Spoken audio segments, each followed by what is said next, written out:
My ex-girlfriend is now the most powerful and feared Fox Empress in the entire continent, and I just want to live like a salted fish for the rest of my life. Oh, and she just found out I'm alive after faking my death for 10 years. Yeah, I'm completely screwed. Let me explain how we got here and more importantly, how I'm planning to survive what's about to happen. Because trust me, divine immortal Yandere ex-girlfriends don't just forgive and forget. They punish. Thoroughly. Send help.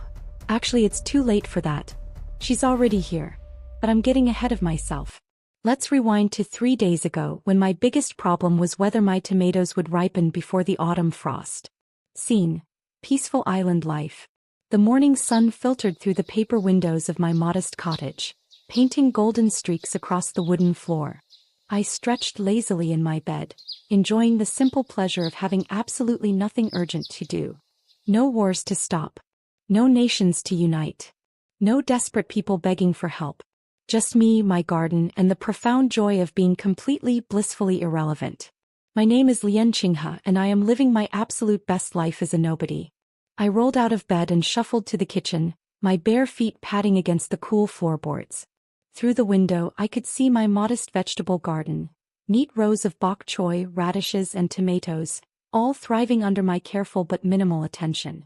Beyond that, the endless blue expanse of the ocean sparkled in the morning light, waves gently lapping at the white sand beach. This island, located at the far eastern edge of the mapped world, was perfect.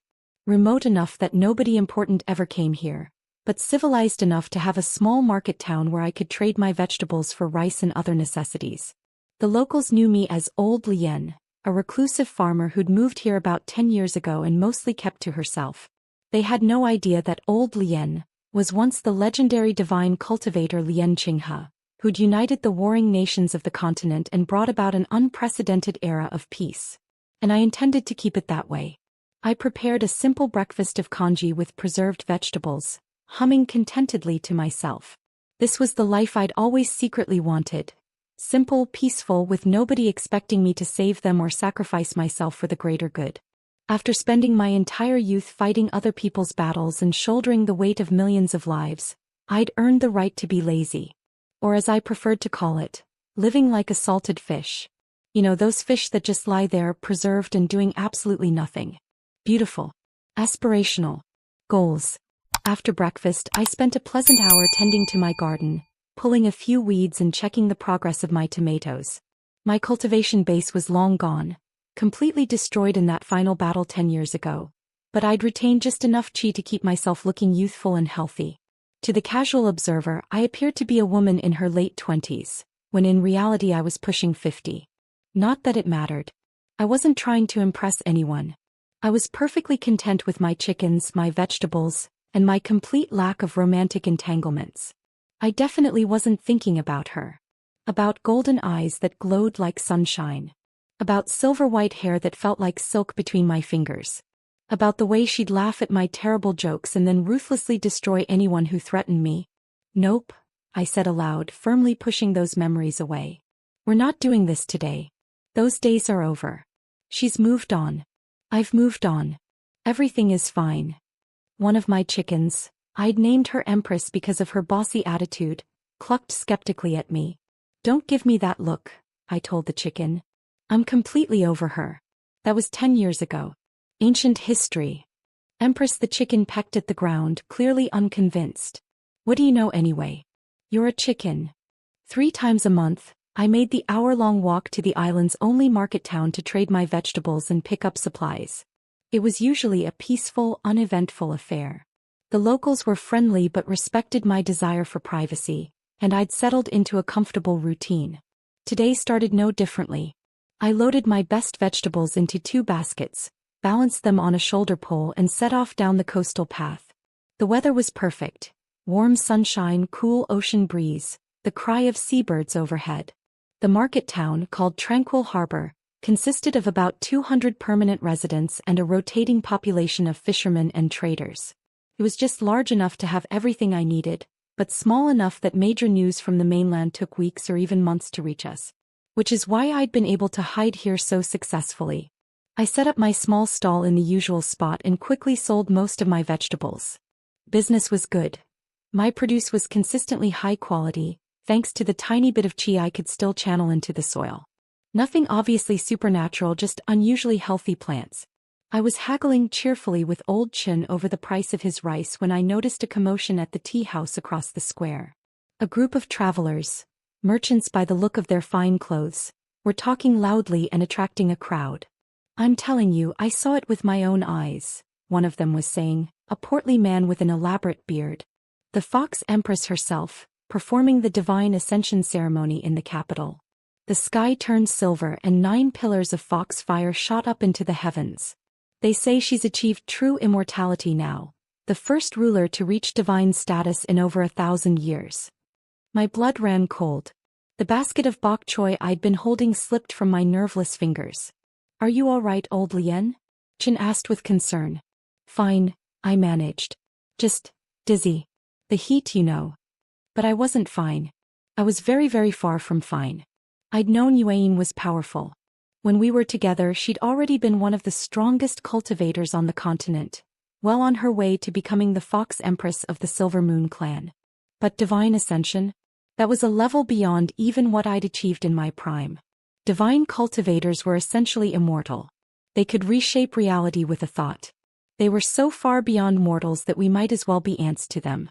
And apparently my ex-girlfriend had just become one.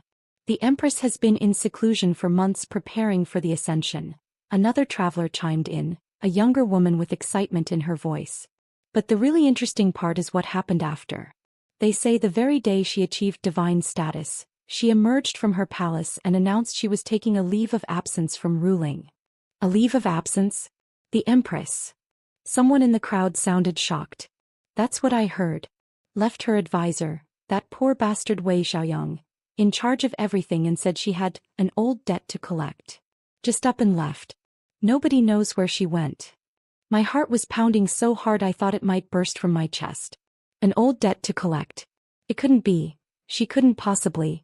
"What kind of debt would make the Empress abandon her throne?" someone asked. The portly merchant leaned in conspiratorially. "Well, this is just rumor, mind you, but I heard from a palace servant's cousin's friend that the Empress has been searching for someone. Someone she thought was dead. And apparently she recently discovered they might still be alive." "No. Fascinating," the crowd murmured. "I wonder who could be so important." I didn't wait to hear more. I abandoned my stall and my deposits with old Chin, and practically ran back to my cottage. My mind was racing, panic clawing at my throat. How did she find out? I'd been so careful. I'd faked my death so convincingly. Everyone at that battle saw me detonate my cultivation base. The explosion should have vaporized my body. I'd spent months recovering in secret, then traveled to this remote island under a false name. I'd lived quietly, avoiding attention, never using any significant chi that might be traced. 10 years. 10 years of successful hiding. And somehow she knew. I burst through my cottage door, chest heaving from the run. I needed to think. I needed to plan. There was an envelope on my table. I definitely hadn't left an envelope on my table this morning. With trembling hands I picked it up. It was made of expensive paper, sealed with wax that bore a mark I recognized. The symbol of the Shadow Guard, an elite intelligence network that had served me during my days as the Continental Unifier. I broke the seal and pulled out a single sheet of paper. The message was written in elegant calligraphy. Leian Chingha. I hope this message finds you well, though I suspect by the time you read it, you will be considerably less well than you are now. The Fox Empress knows you're alive.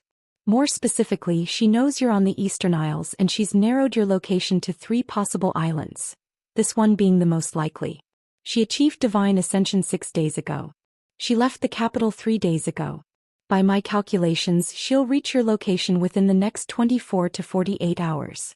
I'm sending this message as repayment for the life debt I owe you. After this, we're even and I'm retiring to somewhere very, very far away. I'd suggest you do the same, except I suspect it's already too late for you.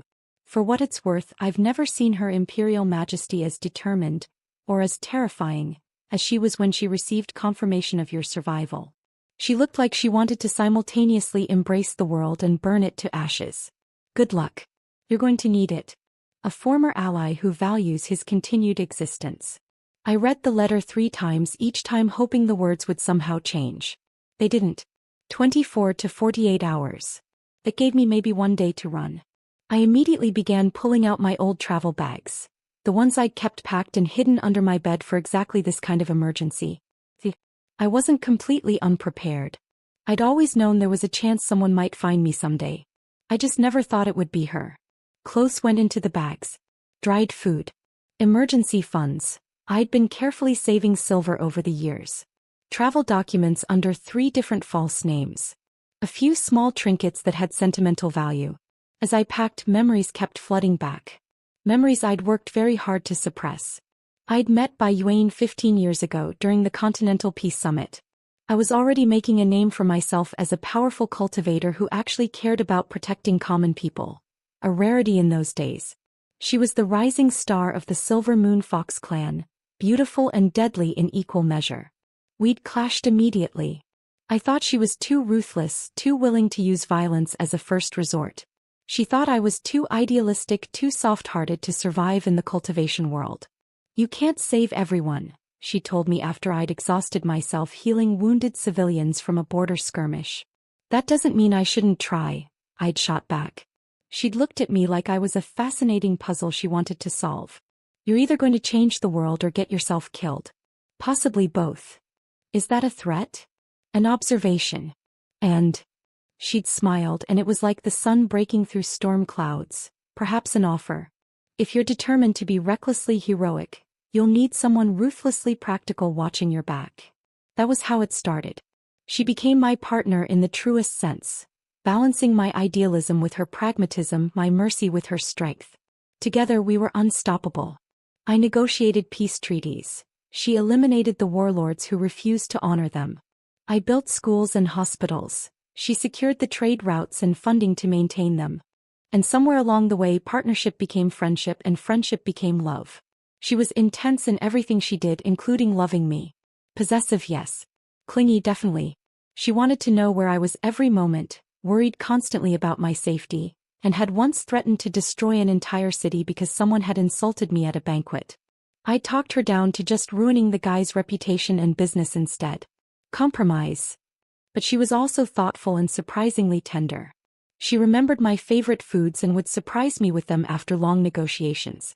She'd braid my hair while I read reports, her tails wrapped around us both.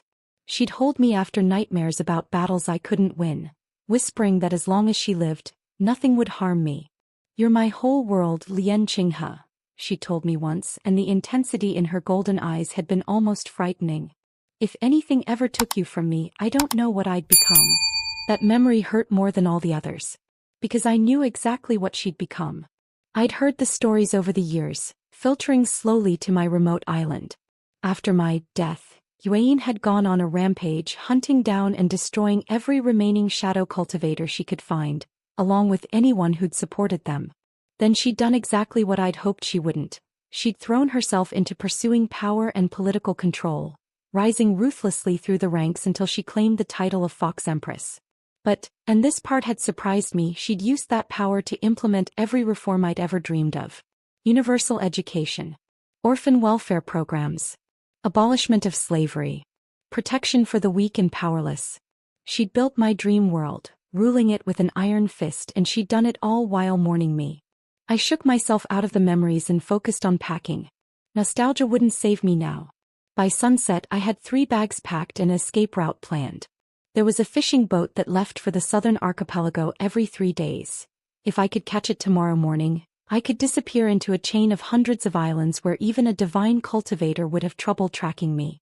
I'd leave tonight, hide in the town, and board the boat at dawn. Simple. Clean. Foolproof. I was just closing the last bag when I felt it. A presence. Vast, powerful, and terrifyingly familiar. It washed over the island like a tsunami of spiritual energy, making every hair on my body stand on end. Divine-level cultivation. And it was getting closer. No, I whispered. No, no, no. The letter said 24 to 48 hours. It's barely been 6 hours.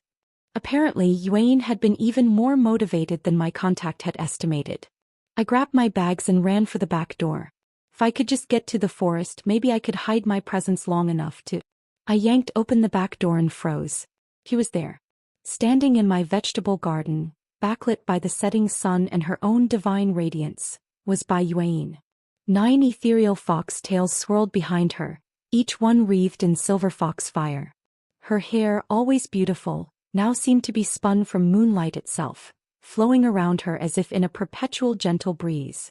She wore elaborate imperial robes of silver and white, embroidered with constellations that actually twinkled.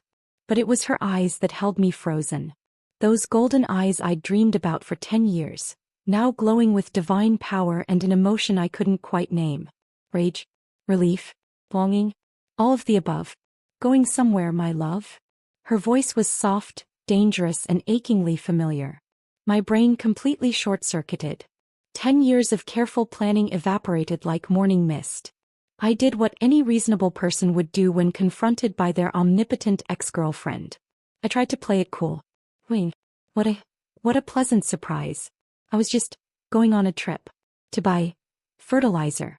Yes, special fertilizer. From the mainland. Very important for the tomatoes. One of Yuain's perfect eyebrows arched upward.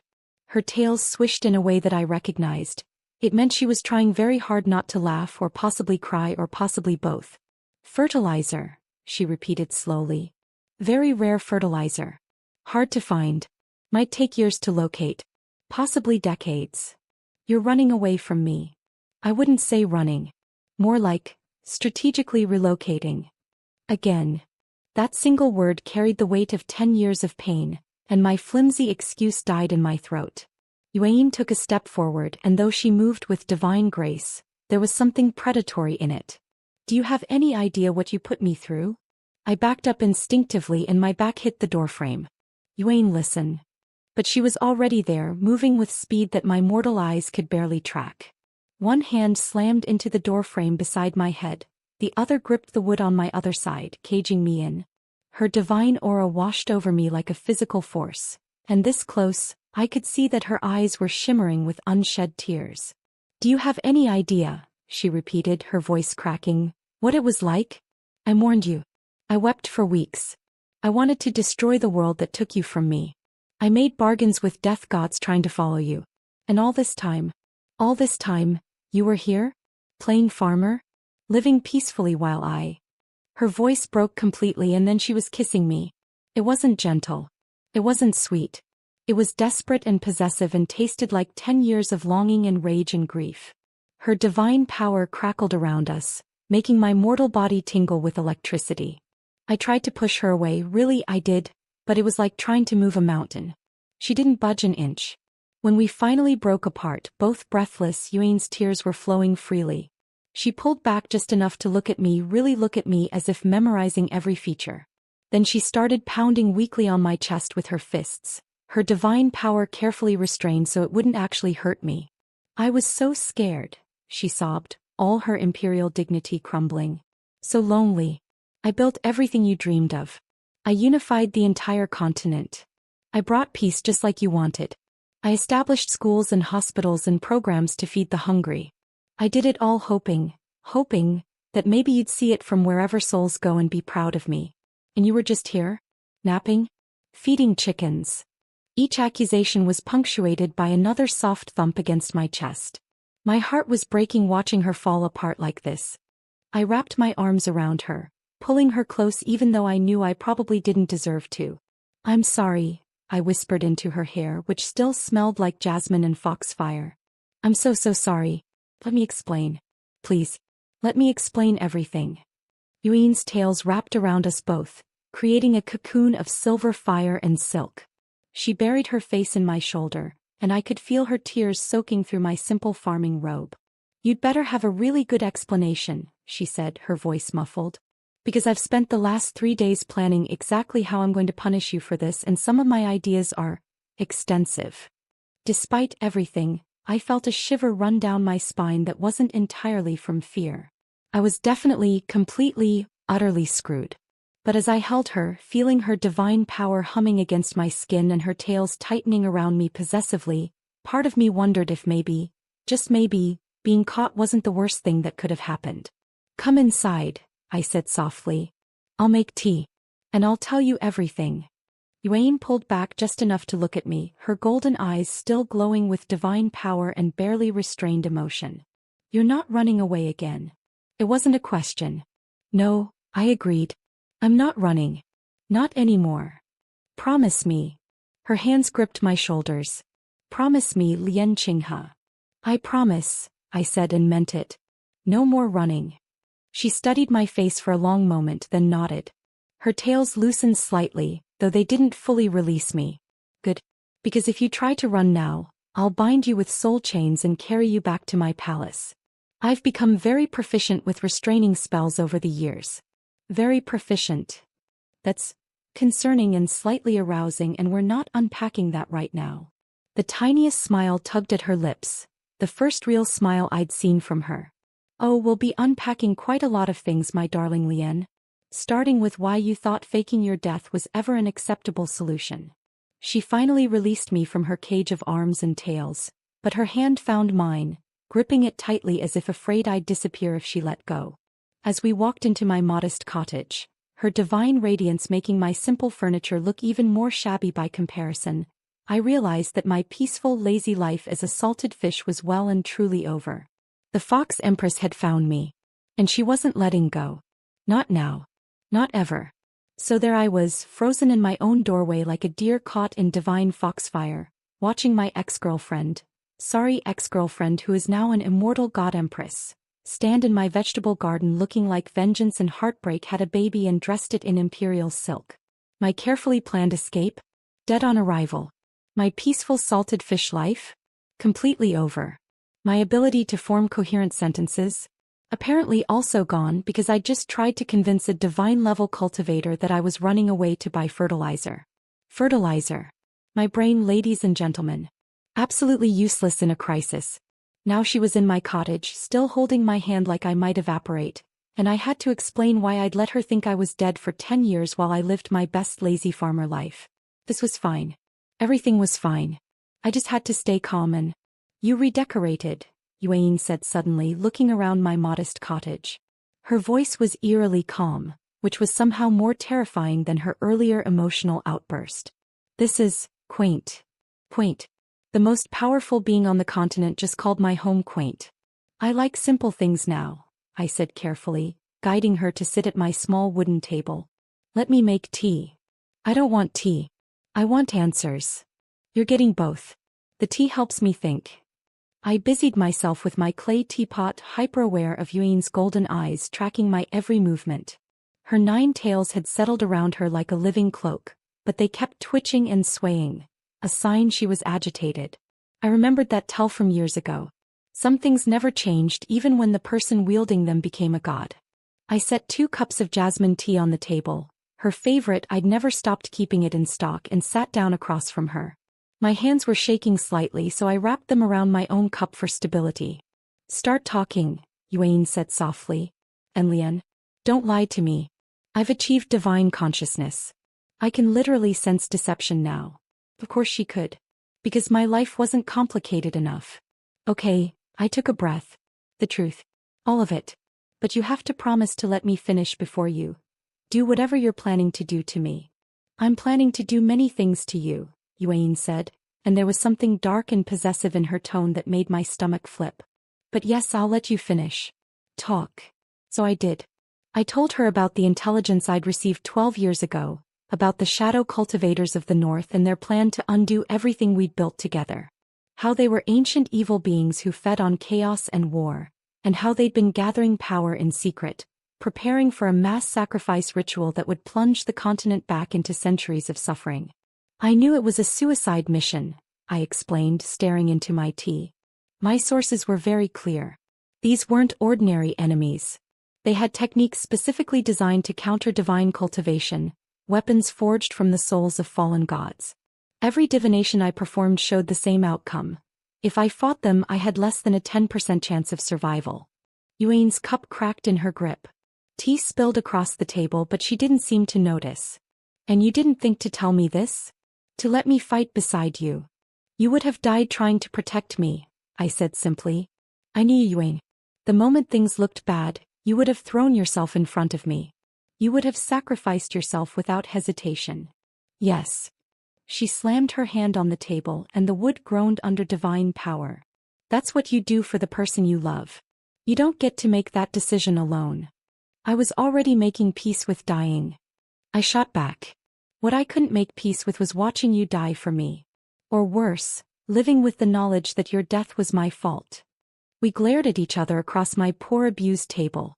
Her tails were lashing now, foxfire crackling at their tips. I could feel the temperature in the room rising as her emotions affected her divine power. So instead, Bayuain said, her voice dangerously quiet, you decided to rip my heart out and leave me with a different kind of death. A living one. The fight drained out of me. He was right.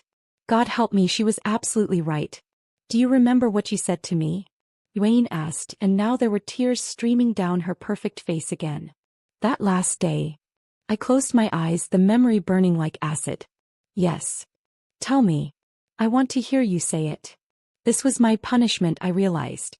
Before whatever physical retribution she had planned, this was the emotional reckoning. I told you. My voice cracked. I told you that I didn't love you anymore. That I'd been feeling trapped by your possessiveness. That I needed freedom and space, and you were suffocating me with your clingy nature. The words tasted like poison even now. I'd practiced them for days, making sure they'd be cruel enough to make her hate me, clean enough that she wouldn't suspect the truth. You said you'd been planning to leave for months, Bayuain continued, her voice hollow. That the relationship had been dead for a while, but you didn't know how to tell me. You said I was too intense, too violent, too ruthless.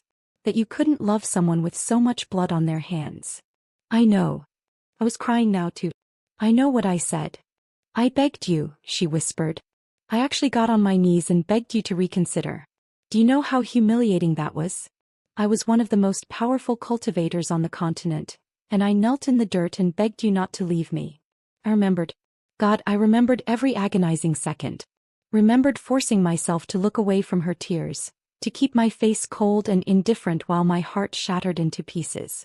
And you just walked away. Didn't even look back.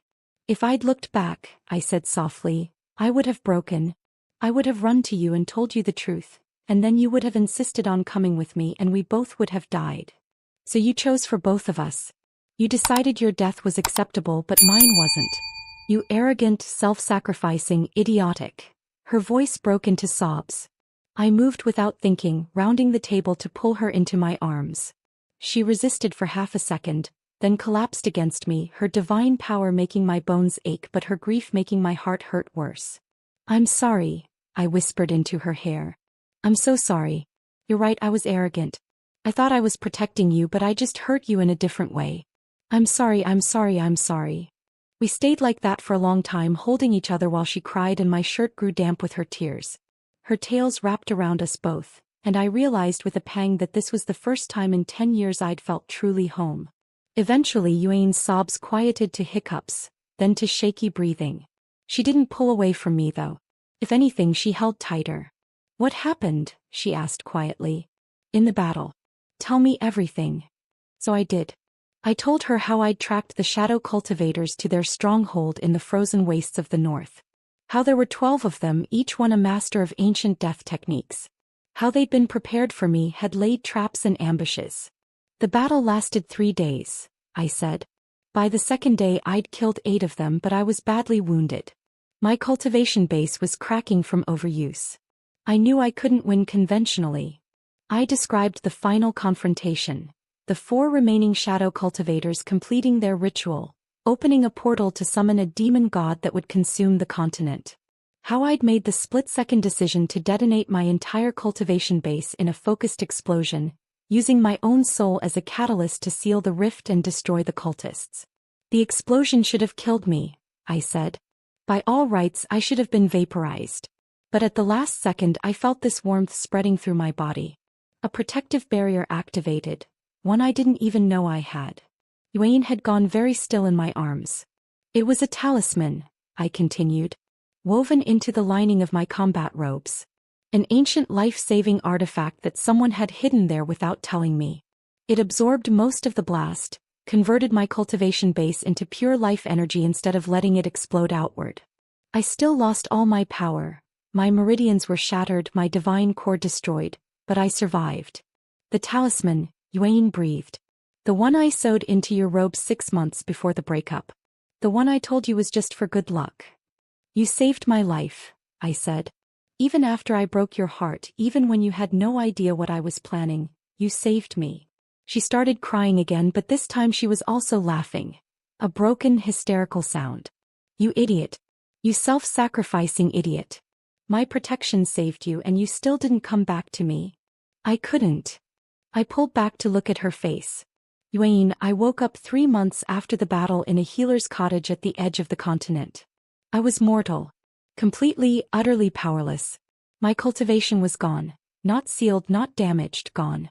I tried for weeks to rebuild even the smallest amount of chi, but my meridians were like shattered glass. Nothing worked. I stood up, pacing now, the old helplessness flooding back. I was nobody. Weak. Useless. And you, I heard news about you even in that remote village. You were rising in power and influence. Taking on more responsibilities.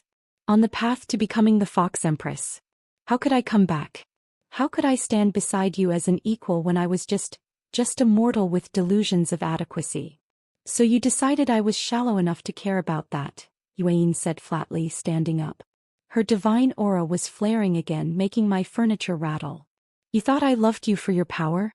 For your cultivation level? No. You thought I couldn't love you unless you were strong enough to stand beside me as an equal? She was advancing on me now and I was backing up until I hit the wall.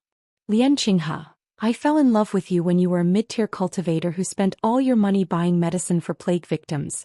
I loved you when you'd exhaust yourself healing wounded soldiers and then collapse in my arms. I loved you when you'd cry after difficult negotiations because you couldn't save everyone. She had me pinned against the wall now, one hand on either side of my head, her face inches from mine. Her eyes were blazing with golden light, tears still streaming down her cheeks. I loved you, she said intensely. Your kindness. Your stupid, reckless compassion. Your terrible jokes and your even worse cooking. The way you'd hum while reading reports. The way you'd braid flowers into my hair. The way you looked at me like I was the best thing in your world, even when I'd just done something ruthless and violent. Bayuain. I didn't care about your power level, she continued, her voice breaking. I cared that you were gone.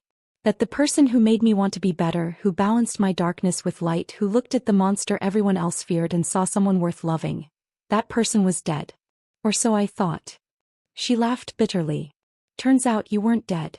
You were just too proud and self-loathing to come home. That's not fair, I protested weakly. None of this is fair. She was shouting now and I could see foxfire dancing in her hair. It wasn't fair that you had to fight that battle alone. It wasn't fair that you lost your cultivation. It wasn't fair that I spent 10 years in agony.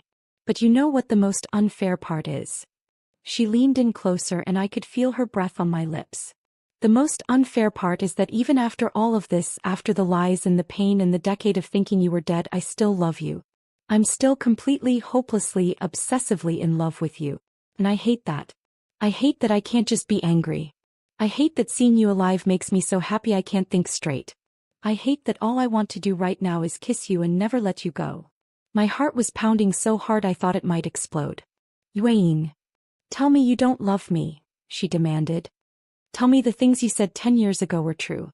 Tell me you really were just using me, that you never cared, that I was just a convenient partner for your peace mission. Tell me and I'll leave. I'll go back to my empire and I'll never bother you again. She was giving me an out. Even now, even after everything, she was giving me a choice. I looked into her golden eyes, saw the hope and fear and desperate longing there, and I knew I couldn't lie to her anymore.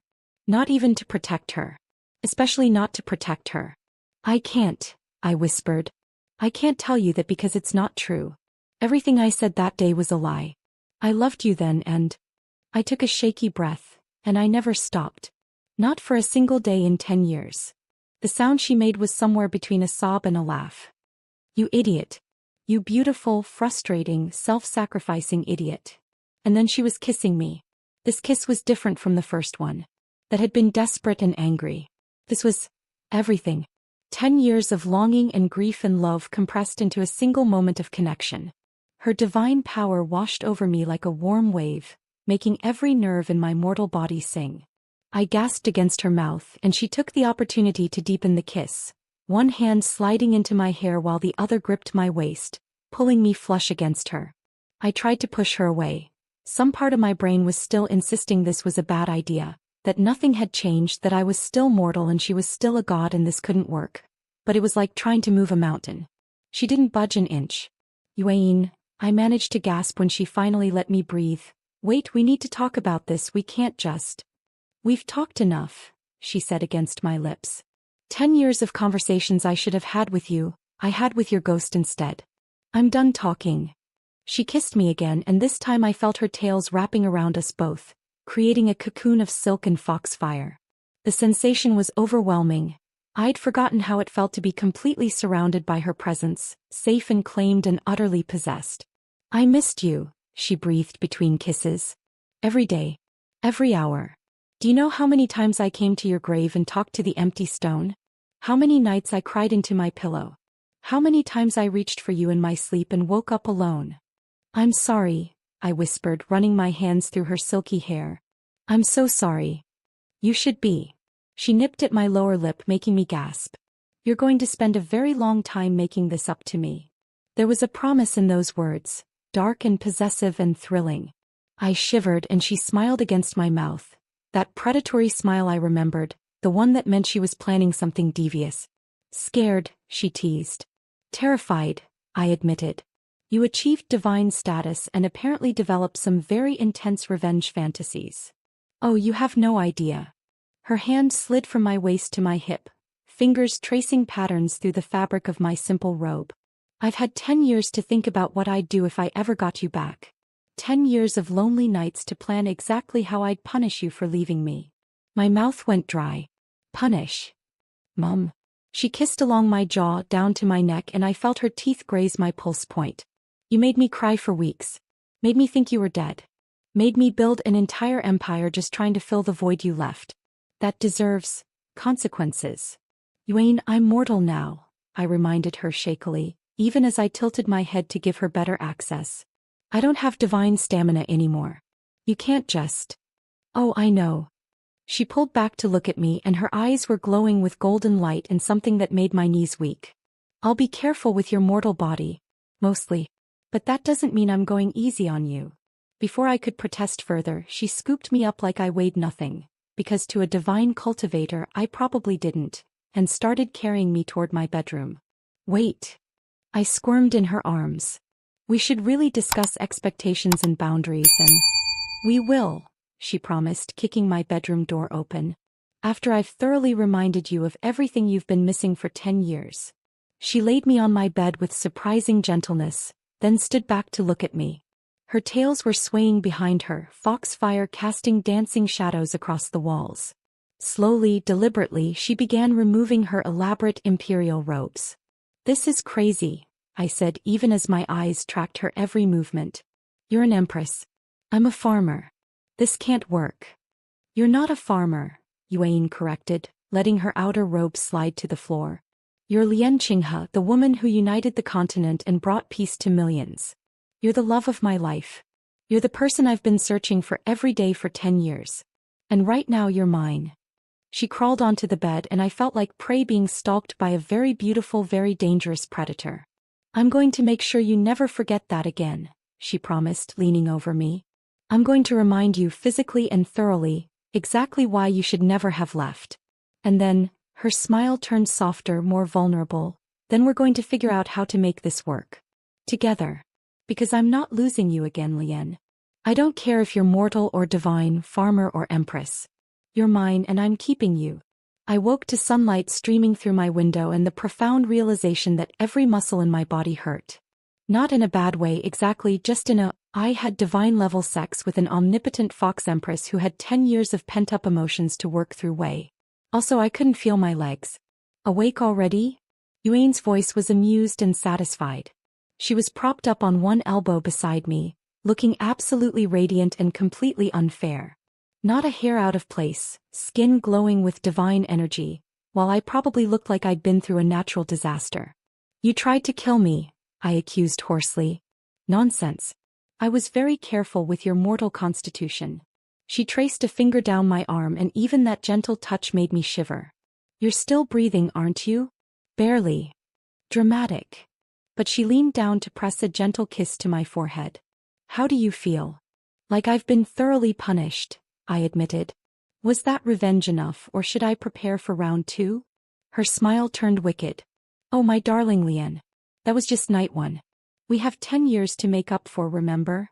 I groaned and pulled a pillow over my face. You're going to actually kill me. She laughed, genuine, delighted laughter that I hadn't heard in over a decade, and pulled the pillow away. I promised to let you rest. Sometimes. Maybe. There was a knock at the door. We both froze. Ignore it, Bayuain said immediately. The knock came again, more insistent. Then a male voice, sounding exhausted and long-suffering. Your Imperial Majesty, I apologize for the interruption, but there are 17 urgent matters requiring your immediate attention. Bayuain's expression turned thunderous. I'm going to kill Wei Xiaoyang. That's your loyal advisor. I sat up, wincing. You can't kill him for doing his job. Watch me. Despite everything, I couldn't help but laugh. This was the Bayuain I remembered. Powerful and terrifying to everyone except me, willing to move mountains or murder loyal advisors if they got between her and what she wanted. Let him in, I said. But maybe, get dressed first? She looked down at herself, completely naked and thoroughly disheveled, and sighed dramatically. Fine. But I'm not happy about this. With a wave of her hand, we were both dressed in clean robes. Show off.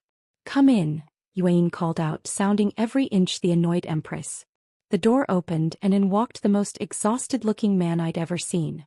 And that's how I met Wei Xiaoyang and learned that while I'd been living my peaceful salted fish life, the Empire had been running on the back of one very overworked, very underpaid bureaucrat. So let me recap my completely normal morning. I woke up unable to walk after my divine ex-girlfriend thoroughly punished me for faking my death. Said ex-girlfriend was now lounging in my bed looking absolutely pristine while I felt like I'd been hit by a spiritual cultivation technique. Which technically I had been. Multiple times. And now her long-suffering advisor was standing in my doorway, looking like he'd aged 10 years in the past 3 weeks, holding a mountain of paperwork that I suspected was about to become my problem too. My peaceful salted fish life was officially dead and buried. Your Imperial Majesty, Wei Xiaoyang said with the kind of practiced patience that came from years of dealing with powerful people doing inadvisable things. I apologize for the interruption. Then why are you interrupting? Bayuain asked sweetly, but her tails were lashing in irritation. Because the Eastern Trade Coalition is threatening to withdraw from the Continental Agreement unless you personally attend their summit next month. The northern border lords are squabbling about water rights again, and the Imperial Treasury needs your seal on next year's budget before the ministers revolt. I watched this exchange with fascination. This was a side of Bayuain's life I'd never seen, the boring, bureaucratic reality of ruling an empire. Wei's eyes slid to me, and I saw curiosity war with exhaustion in his expression. And you must be the legendary Leian Chingha. Just Leian is fine, I said, trying to smile despite my complete mortification at the situation. The legendary part is, retired. The woman who inspired our Empress to actually build schools instead of just conquering things, Wei continued, and there was a hint of amusement in his tired voice. It's an honor. Also, I hate you a little bit for disappearing because the past 10 years of her mourning you have been absolutely exhausting for everyone involved. Xiaoyang, Bayuain warned. Your Majesty, with all due respect, you once made me search every graveyard in the Western Province because you thought you sensed her spiritual residue. It was just some woman who used the same jasmine soap. Despite everything, I couldn't help but laugh. Bayuain had the grace to look embarrassed. In my defense, she said, I was grieving and not thinking clearly. For 10 years. It was very intense grief. I watched them bicker and realized something important. Wei Xiaoyang wasn't just an advisor. He was probably the only person besides me who could talk to Bayuain like she was a normal person instead of an all-powerful deity. How much of the empire have you been running while she's been? I gestured vaguely. Obsessively searching for you? Wei supplied. About 90%. Her Majesty handles the big dramatic decisions, executing corrupt officials, intimidating foreign powers, that sort of thing.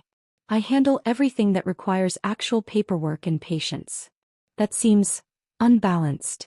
It's been my life for a decade. He set his stack of documents on my small table, which groaned under the weight. But I've come to terms with it. Mostly. With significant alcohol consumption. Xiaoyang, you're making me sound like a terrible boss, Yuan protested. You are a terrible boss, Your Majesty. You're just also an excellent empress, which makes up for it. He turned back to me. So, are you coming back to the capital, or is Her Majesty planning to rule the empire from this charming cottage? Both of them looked at me expectantly. I suddenly felt like I was standing at a crossroads, and whatever I said next would determine the entire future course of my life. I hesitated. I don't know. We haven't really discussed it. Then discuss it, Wei said bluntly. Because I need to know whether to prepare the imperial palace for a new consort or prepare to relocate the entire government to this island. I'm capable of either, but I'd prefer some advance notice. We're not relocating the government, Yuan said firmly. Then more softly to me, but we do need to talk about this. Really talk, not just. She trailed off, blushing slightly, and Wei coughed into his hand. I'll give you privacy, he said. But Your Majesty, I really do need decisions on these matters within the week. The empire doesn't run itself. It seems to run fine with you in charge, Yuan pointed out. Yes, but technically I'm committing treason every time I make a decision without imperial authorization. It would be nice to have that formalized. He bowed slightly. I'll be at the tea house in town. Send word when you're ready to be an empress again. After he left, Yuan and I sat in awkward silence for a moment. He seems nice, I offered. Tired but nice. He's invaluable. I'd be lost without him. Yuan took my hand, her thumb tracing circles on my palm. But he's right. We need to talk about what happens next. I got up to make tea. Again, because apparently tea was my coping mechanism for emotionally difficult conversations, and Yuan followed me to my small kitchen. Tell me the rest, she said quietly. What happened after the battle? After you woke up in that healer's cottage? I set the kettle to boil and leaned against the counter. I was there for 3 months recovering. The healer, an old woman named Grandmother Chin, found me unconscious at the edge of her property. She said I'd been caught in the backlash of some powerful technique. She didn't know who I was, didn't ask questions. Just took care of me. The memory was bittersweet. I tried to rebuild my cultivation every day. Meditation, breathing exercises, qi circulation techniques. Nothing worked. My meridians were like shattered pottery, too broken to hold spiritual energy anymore. I was completely, permanently mortal. Yuan's hand found mine, squeezing gently. I heard about the aftermath of the battle from passing merchants, I continued. How the shadow cultivators had been sealed for 10,000 years. How the divine cultivator Leian Chingha had sacrificed herself to save the continent. How the entire nation was in mourning. Everyone mourned you, Yuan said softly. They built monuments, wrote songs. Your name became legend. I know. And I heard about you too. I looked at her. How you went on a rampage hunting down every remaining shadow cult member. How you challenged the Fox Emperor for his throne and won. How you were rising in power, becoming stronger and more influential every day. I turned back to the tea, unable to meet her eyes. And I thought, how could I come back? The great Leian Chingha, powerless and useless? What would I even do? Stand beside you at imperial functions as a mortal consort, a reminder of what I used to be? Watch you grow more powerful while I aged and died. So you came here, Yuan said. I came here. Took a new name. Well, my old name, but nobody this far out knew who Leian Chingha was. Bought this cottage. Started a garden. Lived simply. I poured the tea, watching the leaves swirl. And I told myself I was happy. That this was what I wanted. A quiet life, no responsibilities, no one depending on me. Were you happy? I was quiet for a long moment. I was peaceful. Content. But happy. Oh. I missed you every single day. My turn, Yuan said, taking her tea. You want to know what the past 10 years were like for me? Only if you want to tell me. I do. You need to understand what you put me through. What your noble sacrifice actually accomplished. We sat back down at the table and Yuan stared into her tea like she could see the past in its depths. The day you left me, I didn't believe it at first, she began. The breakup, I mean. You were so cold, so convincing, but something felt wrong. I knew how you loved. Completely, devotedly. It didn't make sense that you just stop. She took a shaky breath. But you were so convincing. Every word calculated to hurt. So I thought maybe I'd been wrong about everything. Maybe you never loved me at all. Maybe I'd just been a convenient ally, and once the continent was united, you didn't need me anymore. Yuan. Let me finish, she said gently. I spent 3 days crying. Then I got angry. I threw myself into cultivation, took on dangerous missions, anything to not think about you. And then... Her voice cracked. Then I heard about the battle in the north. About the shadow cultivators and their ritual. About how someone had stopped them, but the explosion was so massive that nothing remained, not even a body to bury. A tear slid down her cheek. That's when I knew. That's when I understood what you'd done. The breakup, the cruelty, it was all to push me away before you went on a suicide mission. And I'd been so hurt, so angry, that I didn't even notice you were preparing to die. I'm sorry, I whispered.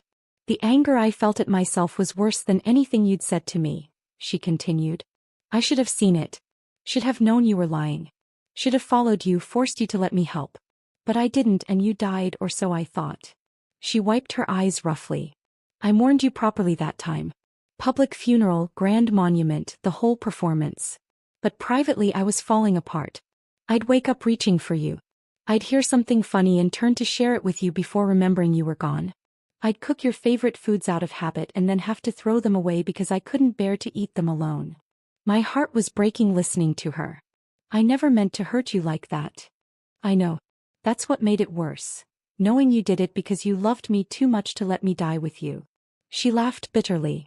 So I decided to do something with my grief. I remembered everything you'd ever said about your dreams for the continent. The schools, the hospitals, the reforms. And I thought, if I can't have you, at least I can build the world you wanted. Yuan's expression grew distant, remembering. I challenged the Fox Emperor 3 months after your death. He was corrupt, cruel, using his position to extort and abuse. Everything you would have hated. The fight lasted 6 hours. I won. I heard about that, I admitted. Even out here, people talked about the new Fox Empress who took power in a duel of divine techniques. I used my new position to implement your reforms, she continued. Every single one. The universal education system? I built it because you once told me every child deserved to learn to read. The orphan welfare programs? Because you used to spend all your money feeding street children. The anti-corruption laws? Because you believed power should protect, not exploit. She looked at me intensely. I banned slavery across the entire continent. Established hospitals in every major city. Created trade agreements that benefited farmers and craftspeople instead of just nobles. Everything you ever mentioned wanting to do, I made it happen. Why? I asked softly. Because it was the only way I could still feel close to you, she admitted. Every school I opened, I imagined you standing beside me at the ceremony, smiling that bright smile you got when you were proud of something. Every child I helped, I thought about how you would have done the same. I built your dream world and pretended you could see it. She stood abruptly, pacing my small kitchen. But it wasn't enough. Nothing was enough. I had power, respect, an empire that ran smoothly. And I was absolutely, completely alone. Do you know what that's like? To achieve everything you ever wanted and have no one to share it with. Yes, I said quietly. I do. That's what the past 10 years have been like for me too. We looked at each other and I saw my own loneliness reflected in her eyes. I threw myself into cultivation, Yuan continued. Pursued power obsessively, thinking maybe if I got strong enough I could find a way to bring you back. Or at least join you wherever souls go. I studied forbidden techniques, made bargains with spirits, anything that might let me see you again. That's dangerous, I said alarmed. I didn't care. Without you, what was the point of being careful? She laughed harshly. Wei Xiaoyang spent half his time running the empire and the other half preventing me from doing increasingly reckless things. He's the only reason I didn't actually try to storm the underworld to find your soul. He sounds like a saint. He's a miracle worker is what he is. Wayne sat back down taking my hands. 6 months ago I achieved divine ascension. It was supposed to be the pinnacle of cultivation, the ultimate achievement. And all I felt was empty. Because you weren't there to celebrate with me. So how did you find out I was alive? I asked. I was so careful. New name, remote location, no spiritual signatures to trace. Bayuain smiled slightly. You were careful. Too careful, actually.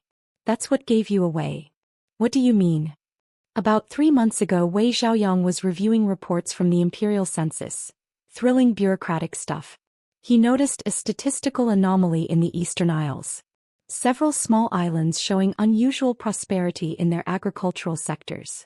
I felt a sinking sensation in my stomach. Specifically, Bayuain continued, certain farms producing yields that were just slightly better than they should be. Not enough to be obviously supernatural, but enough to be noticeable when you have access to continental-level data. Buy vegetables, I said weakly. Your vegetables, she confirmed. You've been using tiny amounts of qi to help your garden, haven't you? Just little bits, not enough to be detected by normal means. I thought it was safe. I was barely using any spiritual energy. It was safe. Against normal detection. But I'm not normal anymore. I'm divine level. When Wei pointed out the anomaly, I personally investigated the spiritual residue. And I recognized it immediately. Her eyes glowed softly. I'd know your spiritual signature anywhere, Leian. Even the barest trace of it. It's imprinted on my soul. I didn't know whether to be touched or terrified. Once I knew what to look for, tracking you was easy, she continued. I narrowed it down to 3 possible islands, and this one had reports of a reclusive farmer who'd arrived about 10 years ago and kept to herself. A farmer who was described as unusually kind, and who sometimes gave free vegetables to families in need. That could have been anyone, I protested weakly. Who also, according to one merchant, once quoted a specific philosophy about community responsibility that I'd only ever heard from one person. She smiled. You used one of your own sayings, Leian. From your old peace negotiation speeches. I groaned. I thought nobody out here would know those speeches. They wouldn't. But that merchant had studied at one of the universities I built in your name. Universities that teach your philosophy as required curriculum. She looked smug. You were found because of your own legacy. That's ironic and horrible. That's karma, Bayuain corrected. The universe making sure we found each other again. We sat in silence for a moment, the weight of 10 years pressing down on us. I still don't understand, I said finally. You'd built everything I ever dreamed of. You were powerful, respected, successful. Why did you drop everything to come find me? You could have just sent a message. Or let me stay hidden. Bayuain looked at me like I'd said something incomprehensibly stupid. Because you're the only thing I ever wanted that I couldn't have. Because every achievement felt hollow without you there to share it. Because I spent 10 years building the perfect empire and the entire time, all I wanted was you. She stood, pulling me up with her and cupped my face in her hands.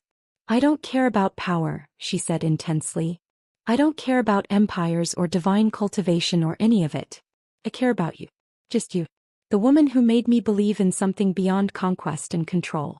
The woman who looked at me, ruthless, violent, dangerous, and saw someone worth loving. I still see that, I whispered. Then stop trying to push me away from my own good, she said. Stop making decisions about what I can or can't handle.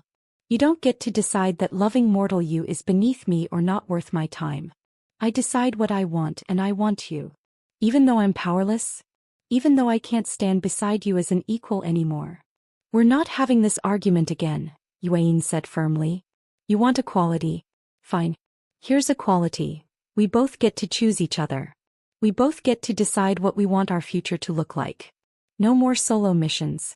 No more noble sacrifices. No more protecting each other by pushing each other away. We're a team or we're nothing. I felt tears sliding down my cheeks. A team. A team, she confirmed. You and me facing everything together. That's the only way this works. Okay, I said and felt something tight in my chest finally loosen. Hey. No more running. No more hiding. We figure this out together. Together, Bayuain agreed and kissed me softly. Later, after we'd both cried and held each other and said all the things we should have said 10 years ago, we sat together in my garden watching the sunset. So what happens now? I asked. Do I come back to the capital with you? Become an imperial consort? stand awkwardly at state functions while people whisper about the powerless has been. If that's what you want, Bayuain said carefully. But it doesn't have to be that way. What do you mean? I mean, I'm divine now. Immortal. I don't technically need to be at the capital to rule. I can maintain the empire from anywhere, really. Wei handles the day-to-day stuff anyway. I stared at her. Are you saying what I think you're saying? I'm saying we could stay here, Bayuain said, gesturing to my cottage and garden. Or somewhere like here. Somewhere quiet and peaceful. We could live simply, you with your vegetables, me visiting occasionally for imperial business. I could set up a communication network so I can handle emergencies, but otherwise. You'd give up your palace? Your throne room? All that power and prestige. In a heartbeat, she said simply. Leian, I've spent 10 years with power and prestige. It's overrated. What I haven't had is you and peace and the simple joy of just being. If you want to live like a salted fish, then I want to be a salted fish with you. I laughed through my tears. You a salted fish? The great Fox Empress. Why not? I've conquered nations. I've achieved divine status. I've built an empire that runs itself. Maybe it's time to try something new, like being happy. What about Wei Xiaoyang? I'll give him a massive raise and official authority to act in my name. He'll be thrilled. He basically runs everything anyway, and this way he won't have to pretend I'm involved. He grinned. Plus, I'll make him take actual vacations. The man looks like death. This is insane, I said. Empresses don't just retire to become farmers. This one does. Bayuain pulled me into her lap, tails wrapping around us both. I've spent 10 years being the perfect ruler, shouldering the weight of millions. I've earned the right to be selfish. And what I selfishly want is you and peace and a life where we get to just be ourselves. I leaned back against her, feeling her divine warmth surrounding me. People will talk. Let them. I'm a god now. What are they going to do, judge me? She nuzzled my hair. Besides, I have a plan. Of course you do. I'll maintain a presence in the capital. Make appearances for major events. Handle the big dramatic decisions. But the boring stuff, trade agreements, border disputes, tax policy, that's all Wei. And I'll build us a home here or wherever you want. Somewhere we can be together without the weight of empires pressing down on us. Sounded too good to be true. Like a dream I didn't dare believe in. What if you get bored? I asked quietly. What if you miss the power and the excitement and you resent me for holding you back? Wayne turned me around so we were face to face. I've had power and excitement. It's empty without someone to share it with. What I haven't had, what I've desperately wanted for 10 years, is this. Quiet moments in a garden. Watching sunsets. Holding the woman I love and not having to worry about the next crisis or battle. That's not boring. That's everything. You're really serious about this. Completely serious. She kissed my forehead. I've spent a decade ruling an empire alone. Let me spend the next decade being happy with you instead. I looked into her golden eyes and saw nothing but sincerity and love and hope. Hey, I said. Let's try. Together. Together, she agreed and held me as the sun set over my little island, painting the sky in shades of gold and pink. For the first time in 10 years I felt like I was truly home. So here's where we were. I'd spent 10 years successfully hiding from my extremely powerful ex-girlfriend, only to be found because my vegetables were too good. We'd had several emotional conversations, cried enough tears to water my entire garden, and agreed to figure out our future together. I thought maybe we'd ease into things. Take it slow. Rebuild our relationship gradually. I was adorably naive. Because I'd forgotten one crucial detail about Bayuain. She was patient when hunting prey, strategic when planning campaigns, but when it came to things she wanted, he took them. Immediately. Thoroughly. And with extreme prejudice. And apparently, after 10 years of thinking I was dead, what she wanted was to make absolutely certain I understood the consequences of my actions. Also, she'd become a Yandere. I didn't realize how much of a Yandere until after Wei Xiaoyang left that morning and I made the fatal mistake of suggesting we take things slow. Take things slow, Bayuain repeated, her expression unreadable. We were still in my cottage, morning sunlight streaming through the windows, and I was finally able to stand without my legs shaking. Yes, I said, trying to sound reasonable. We've been apart for 10 years. Maybe we should, date properly? Get to know each other again? You've changed, I've changed. No. No. Absolutely not. Yuan stood from where she'd been sitting at my table, and there was something predatory in the movement. Leian, my darling, my love, my reason for existing, we are not taking things slow. I backed up instinctively. Yuan, be reasonable. I've been reasonable for 10 years, she said, advancing on me. Her tails were swaying behind her in that hypnotic way that meant she was planning something. I've been patient. I've been responsible. I've ruled an empire with wisdom and restraint. I've been everything everyone needed me to be. He had me backed against the wall now. This was becoming a pattern. But you know what I haven't been, she continued, her voice dropping to something dark and sweet. Selfish. I haven't taken what I wanted. I haven't indulged my desires. I haven't allowed myself to be the possessive, obsessive, completely unreasonable person I become when it comes to you. That's concerning? I tried. It should be, she agreed pleasantly. Because I've spent 10 years suppressing every possessive instinct, every jealous thought, every desperate need to claim and keep and own. And now you're here, alive, real, and you think we're going to take it slow? She laughed, and it sent shivers down my spine. Oh, my sweet Leian. We're not taking anything slow. I'm going to make up for 10 years of loneliness. I'm going to make sure you never even think about leaving again. I'm going to remind you physically and repeatedly exactly who you belong to. I don't belong to anyone, I said reflexively. I'm my own person. The look she gave me made my words die in my throat. Let me rephrase, Yuan said softly, dangerously. You are your own person. You make your own choices. You have complete autonomy. But you are also mine. My partner. My love. My future wife. And I am going to spend considerable time making sure you understand what that means. Future wife. I squeaked. Did I stutter? It was at this moment that I realized several important things. 1. Yuan had apparently spent 10 years becoming significantly more intense about relationships. 2. Divine-level cultivation had done absolutely nothing to diminish her possessive tendencies. If anything, it had made them worse. 3. I was in so much trouble. 4. Part of me was very much okay with that, which was probably concerning, but I'd analyze it later. Yuan, I tried to sound calm and rational. Maybe we should discuss expectations. My expectation, she interrupted, is that you are never leaving my sight again. My expectation is that you're coming to understand exactly what the past 10 years have been like for me. My expectation is that you're going to be thoroughly punished for making me think you were dead. Punished, I repeated weakly. Mum. She smiled, and it was the smile of a predator who had successfully cornered her prey. I've had 10 years to think about this, Leian. 10 long, lonely years to plan exactly what I'd do if I ever got you back. Her hand came up to trace my jawline, the touch gentle but possessive. I'm going to start, she said conversationally, by making sure you can't walk properly for at least a week. Maybe 2. Just so you understand that running away is no longer an option. I can't walk properly now, I protested. You already did that last night. Last night was the appetizer. Today is the main course.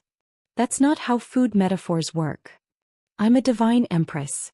I'll make metaphors work however I want. He had a point. Terrifying logic, but a point.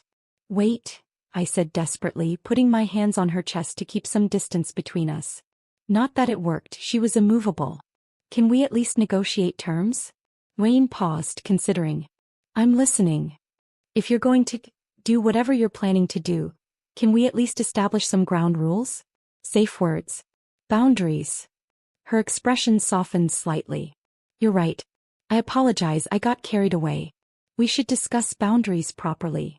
I sagged with relief. Thank you. I just think. My boundary is that you're not allowed to leave this cottage for the next 3 days, she said cheerfully. Your boundary can be whatever you want as long as it doesn't involve being more than 10 feet away from me. That's not how boundaries work. Isn't it? She tilted her head innocently, but her eyes were gleaming with mischief. You wanted to negotiate.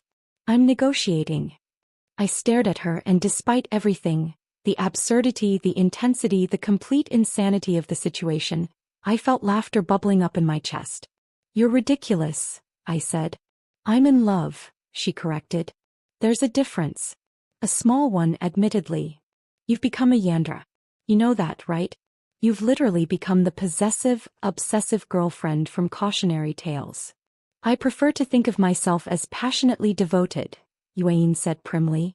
Then she grinned. But yes, absolutely. I'm completely obsessed with you. It's probably unhealthy. I don't care even a little bit. She leaned in closer and I could feel her breath on my lips. Here's the truth, Leian. I've spent 10 years being the wise, measured, responsible Empress. Making rational decisions for the good of the Empire. Suppressing my personal desires for political necessity. Being everything everyone needed me to be except what I wanted to be. Her hand slid into my hair, gripping gently but firmly. But with you, I don't want to be wise or measured or responsible. I want to be selfish and possessive and completely unreasonable. I want to keep you here and never let you go. I want to mark you so thoroughly that everyone knows you're taken. I want to be the obsessive, devoted, slightly unhinged person I become when it comes to you. I searched for words. That's actually kind of hot. She laughed, surprised and delighted. Is it now? I mean, it's also concerning and we should probably discuss the psychological implications, I added quickly. But yes, maybe. A little bit. Just a little bit? Hey, a lot. But that doesn't mean. He kissed me, cutting off my rambling. And unlike the desperate emotional kisses from before, this one was slow and deliberate and absolutely devastating. When she pulled back, I was breathless and slightly dazed. Here's what's going to happen, Bayuain said, her voice low and commanding. I'm going to take you to bed. I'm going to spend the next several hours making absolutely certain you understand how much I missed you. And you're going to let me because you want this as much as I do. Presumptuous, I managed. Am I wrong? I looked into her golden eyes and knew I should probably say yes, should probably insist on space and time and rational discussion. No, I admitted. You're not wrong. What followed was intense. I'd forgotten what it was like to be the complete focus of Bayuain's attention. When she wanted something, she pursued it with single-minded determination that was both terrifying and thrilling. And what she wanted was to make up for 10 years of separation in as short a time as possible. She was true to her word about being careful with my mortal body. She controlled her divine strength perfectly, never once hurting me. But that didn't mean she was gentle. Every touch, every kiss, every whispered word was designed to remind me exactly what I'd been missing. Say it, she demanded at one point, her tails wrapped around both of us. Say you'll never leave again. I won't leave, I gasped. Not good enough. Say you're mine. Bayuain. Say it, Leian. I'm yours, I finally admitted and felt her smile against my skin. Again. I'm yours. Happy. Deliriously. She pulled back to look at me, and her expression was so full of love and possessive satisfaction that it made my heart ache. Say it one more time. I'm yours, you possessive fox. I'm yours and you're mine, and we're both probably too codependent for this to be healthy, but I don't care. Perfect, she breathed and kissed me again. Hours blurred together. At some point, I tried to suggest we take a break for food, but Bayuain just waved her hand and had a full feast delivered to the bedroom by some terrified-looking palace servant who very pointedly did not make eye contact. You have servants here already? I asked, incredulous. I sent word ahead, she said, feeding me a piece of fruit. Did you think I was going to let you cook in your state? My state is your fault. I know. She looked incredibly smug about it. Eat. You'll need your strength. That should have been my first warning. Between bouts of what I was mentally categorizing as divine-level intimacy that should come with a warning label, Bayuain kept making declarations that ranged from sweet to concerning to absolutely unhinged. I'm never letting you out of my sight again, she announced while braiding my hair with surprising gentleness. Never? That seems impractical. I'll make it practical. I'll install a tracking talisman. Or better yet, a soul bond that lets me know where you are at all times. That's stalking. It's being proactive about preventing future disappearances. He kissed the top of my head. I'm very proactive now. You mean obsessive. Semantics. Later, while we were actually eating the feast she'd summoned, I've decided I'm banning you from talking to anyone attractive, she said casually. I choked on my tea. What? Anyone who might get ideas about courting you. They're all banned. I'll make a list. Bayuain, I've been living as a hermit farmer for 10 years. Who exactly do you think is trying to court me? That nice fisherman who smiled at you in the market last month. I stared at her. How do you know about that? You just got here. I had people watching you for the past 3 weeks. Ever since we confirmed your location. She said this like it was completely normal. He smiled at you 3 times. Unacceptable. He was being friendly. That's what people do in small towns. Then I'll buy the small town and everyone in it will understand that you're taken. You can't just buy a town. I'm an empress. I can buy several towns. I'll buy the whole island if it makes you feel better. This conversation was absolutely insane, and yet I found myself smiling despite everything. You're completely unreasonable, I said. I'm completely in love, she corrected. And I've learned that when it comes to you, I'm not capable of being reasonable. So I've stopped trying. But between the possessive declarations and the intensity, there were moments of genuine vulnerability that reminded me why I'd fallen in love with her in the first place. Late in the evening, as we lay tangled together watching the sunset through my window, Yuin's facade cracked. I was so scared, she whispered. When I thought you were dead. I've never been that scared in my life. I turned to look at her and her eyes were shimmering with unshed tears. Every morning I'd wake up and forget just for a second, she continued. I'd reach for you before I remembered you were gone. And every time it felt like losing you all over again. I'm sorry, I said softly, wiping away a tear that had escaped. I'm so sorry I put you through that. I know why you did it, she said. I understand the logic. You thought you were protecting me.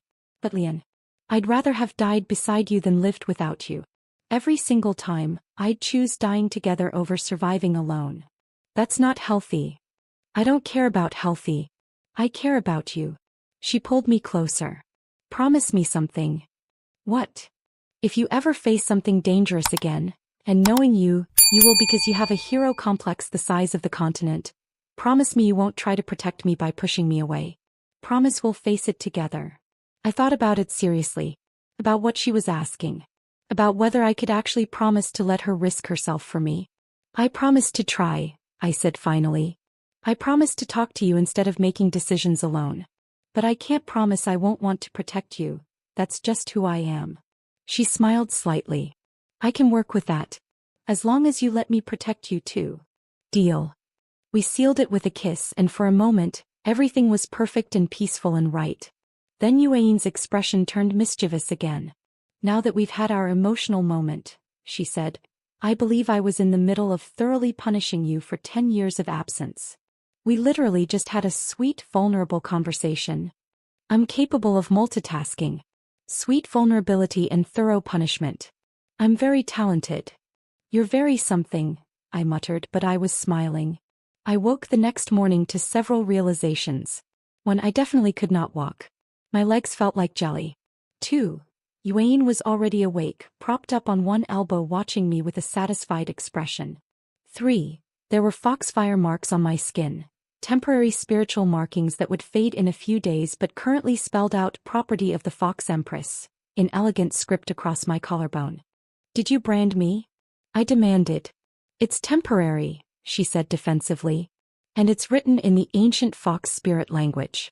Most people can't even read it. You can read it. That's the point. I'll know you're marked as mine. I tried to sit up to properly glare at her, but my body protested immediately. I can't move. I know. She looked incredibly pleased with herself. I believe I promised you wouldn't be able to walk properly for at least a week. This is abuse of divine powers. This is a fulfillment of stated intentions. She leaned down to kiss my forehead. How do you feel? Like I've been thoroughly ravished by an omnipotent Yandere fox spirit. Perfect. That's exactly the look I was going for. Despite my complaining, I couldn't help but laugh. This was insane. We were insane. The whole situation was absolutely ridiculous. And yet, lying there unable to move while my divine ex-girlfriend looked at me like I was the most precious thing in existence, I realized I was happier than I'd been in 10 years. I love you, I said suddenly. You're completely unhinged and possessive and you've probably got some control issues we should work through, but I love you. Her expression softened into something so tender it made my heart ache. I love you too, she said.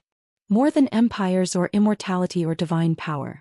You're the only thing I've ever wanted that cultivation couldn't give me. That's the sweetest thing anyone's ever said to me. Good. Because you're stuck with me now. Forever. Literally, I'm working on a way to extend your mortal lifespan so we can be together for eternity. Of course you are. I'm very motivated. She kissed me again and I felt her tails wrapping around us in that now familiar protective cocoon. 3 more days, she announced. I'm keeping you here for 3 more days. Then we'll talk to Wei about the Empire and figure out our living arrangements and do all the boring adult things. 3 days of this? You really will kill me. I'll be more gentle. Mostly. Sometimes. You're terrible at being gentle. Then you'll just have to suffer through, she said, absolutely unrepentant. And honestly, I was okay with that. Later that day, Wei Xiaoyang sent a communication talisman asking if Her Imperial Majesty had come to any decisions about the governance situation. Yuan's response was brief. Taking a week off. Handle everything. If anything requires my immediate attention, it can wait. If it can't wait, make it wait. I'm busy. Wei's reply was a single word, understood. Followed by, should I prepare the palace for a new consort? Yuan looked at me. What do you think? Palace life or peaceful island? Can I answer after I regain the ability to walk? That's fair. She sent back, TBD. Will inform you when relevant. Stop bothering me. Wei's final message. Congratulations on your reunion, Your Majesty. Try not to break her. We'll need her functional eventually. Yuan laughed and tossed the talisman aside. He's got a point, I said. You might want to preserve some of my functionality. Where's the fun in that? Yuan. Fine. I'll be more moderate. After today. After today? I have plans for today, she said, and her smile was absolutely wicked. Very thorough plans. I groaned, but I was smiling. My peaceful salted fish life was definitely over. But this new life, chaotic and intense and full of a possessive divine Fox Empress who loved me to the point of insanity, was turning out to be pretty amazing. Even if I'd need a week to recover. Maybe 2. Possibly 3 if Yuan had her way. Which she absolutely would. Day 3 of what I was now calling the Great Fox Empress Reconciliation. Yuan called it making up for lost time, and refused to acknowledge that she'd become completely unhinged. I still couldn't walk properly. The foxfire marks had multiplied. Apparently Yuan got creative while I was sleeping. And I'd officially given up on the concept of personal space, since my divine girlfriend had decided that being more than 5 feet away from me was unacceptable. But you know what? I was bizarrely happy. At least until Wei Xiaoyang sent his 6th communication talisman of the morning, and I discovered that while I'd been living my best hermit life, the Empire had been running on the back of one extremely overworked, extremely underappreciated bureaucrat who was this close to a mental breakdown. Absolutely not, Yuan said, crushing the communication talisman in her hand. I said I'm taking a week off. That's the 6th one this morning, I pointed out from where I was sitting in bed, finally able to move without everything hurting. Maybe it's important? Everything is important to Wei. That's his problem. He thinks every minor trade dispute requires immediate imperial intervention. Isn't that literally his job? His job is to handle things so I don't have to. She climbed back into bed, wrapping her tails around me possessively. I've spent 10 years being available for every crisis. I'm allowed 1 week of being selfish. As if summoned by our conversation, another communication talisman materialized in the air, glowing urgently. Yuan glared at it. I'm going to demote him. You can't demote your most competent advisor for doing his job. Watch me. The talisman pulsed insistently. Finally, with a dramatic sigh that could have won awards, Yuan waved her hand and activated it. Wei Xiaoyang's voice came through and he sounded like a man on the edge. Your Imperial Majesty, with the deepest respect and the understanding that you're currently occupied, I really need you to make a decision about the Eastern Trade Coalition before they declare economic war on the Western provinces. Tell them to wait, Yuan said. I've been telling them to wait for 3 days. They're threatening to withdraw from the Continental Agreement. Let them withdraw. We'll renegotiate in a month. There was a long pause. Your Majesty, if they withdraw, it could destabilize the entire Eastern economy. Then stabilize it. You're brilliant at this stuff. Another pause, longer this time. When Wei spoke again, his voice was carefully controlled. Your Majesty, are you aware that I've been handling imperial governance for approximately 90% of the past decade while you pursued personal projects? Personal projects? Bayuain repeated, offended. I was mourning and running an empire. You were mourning and making dramatic declarations while I ran the empire, Wei corrected. Which was fine. I accepted that. But now you've found Lady Leian. Congratulations genuinely, and I need to know. Are you planning to return to active governance, or should I start preparing to be officially promoted to regent? I couldn't help it, I started laughing. Bayuain looked betrayed. You're taking his side? He has a point. I said between giggles. You basically abandoned your empire to come kidnap me. It's not kidnapping if you agreed to stay. I agreed under duress. What duress? I've been nothing but loving. You literally said you'd chain me with soul bonds if I tried to leave. That was a romantic gesture. Wei's voice interrupted our bickering. Should I come back later? Bayuain sighed, running a hand through her hair. Fine. Come to the island. Bring the urgent documents. But Wei. Yes, Your Majesty? If you interrupt my time with Leian for anything less than an actual war, I'm feeding you to a spirit beast. Understood, Your Majesty. I'll be there within the hour. The talisman went dark. You can't actually feed him to a spirit beast, I said.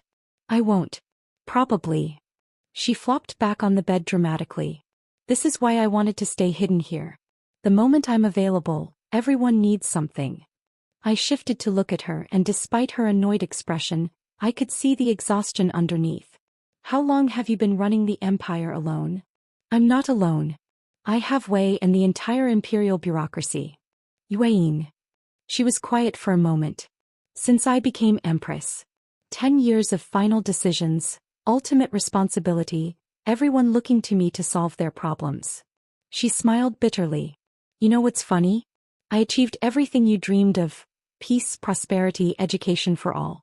And it's exhausting. How did you do it? Care about everyone's problems all the time. I didn't do it alone, I said softly. I had you. We balanced each other, remember? I'd get overwhelmed trying to save everyone and you'd remind me I couldn't fix everything. You'd get too focused on efficiency and I'd remind you about compassion. We were a team. I haven't had that in 10 years, she admitted. It's been just me making every decision, carrying every burden. Wei is competent, but he's an advisor, not a partner. He can't tell me when I'm being unreasonable or help me see other perspectives. He just implements my will. I pulled her into my arms and she came willingly, burying her face in my shoulder. I'm so tired, Leian, she whispered. I've been holding everything together for so long and I'm just tired. My heart broke a little.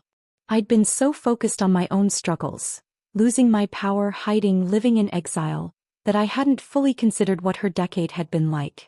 Then let's fix it, I said. Together. Like we should have done from the start. Exactly 1 hour later, there was a knock on my cottage door. I'd managed to get dressed in actual clothes. Bayuain had protested but eventually agreed that receiving imperial officials while naked was inappropriate, even for a divine empress. I opened the door to find Wei Xiaoyang looking somehow even more exhausted than his voice had suggested. He was holding a bag that practically radiated the spiritual weight of bureaucratic responsibility. Lady Leian, he said with a respectful bow. It's an honor to meet you in person. Just Leian, please. And I'm sorry about all of this. I gestured vaguely at the situation. Don't be.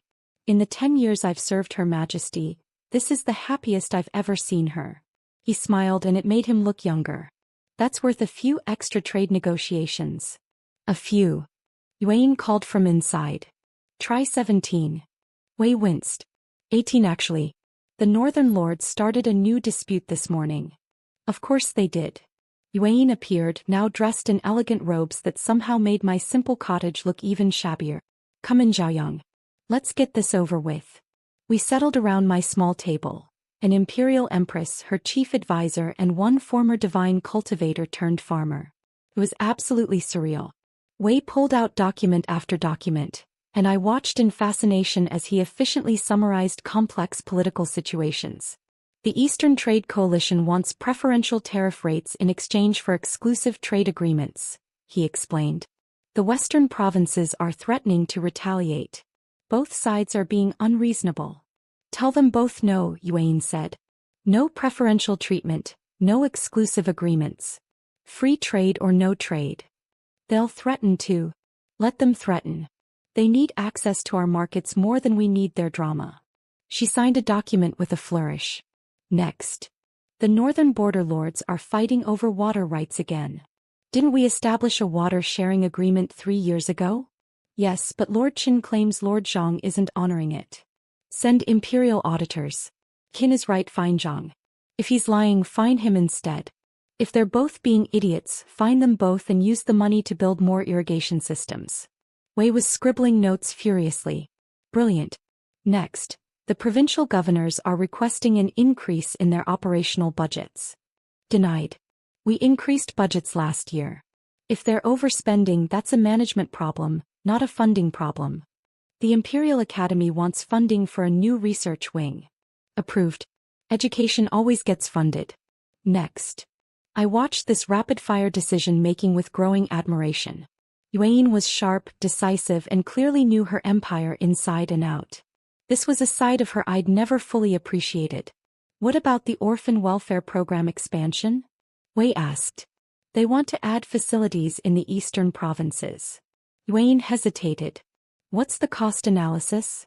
Higher than projected. The eastern provinces have more orphans than the initial census indicated. Then we miscalculated the census. Approve the full expansion and allocate additional funds. Bayuain's voice was firm. We don't cut corners on taking care of children. I found myself smiling. That was pure Bayuain, ruthlessly practical about most things, but certain values were non-negotiable. Actually, I interjected, if the census was wrong, maybe the problem is the census methodology, not the funding. Have you considered partnering with local community leaders instead of relying on provincial governors for population data? Both Bayuain and Wei turned to look at me. The governors have incentive to underreport problems to make themselves look good, I continued. But local leaders, teachers, healers, community organizers, they know exactly how many children need help. Partner with them directly for data collection. Wei's eyes lit up. That's actually brilliant. It would give us more accurate data and create better community engagement. It's what I used to do, I said, shrugging. Divine powers and continental peace missions. Bayuain was staring at me with an expression I couldn't quite read. Keep talking. About what? Everything. I want your perspective on all of this. She gestured to the pile of documents. You built the foundation for these programs. You understand the philosophy behind them better than anyone. I've been out of politics for 10 years. Your principles haven't changed. And clearly your insight is still valuable. She turned to Wei. New policy. Before implementing any social welfare programs, run them by Leian first. Wait, what? I said. I didn't agree to this. You said we're a team now. Teams share responsibilities. Bayuain smiled. Besides, you're going to be bored just farming.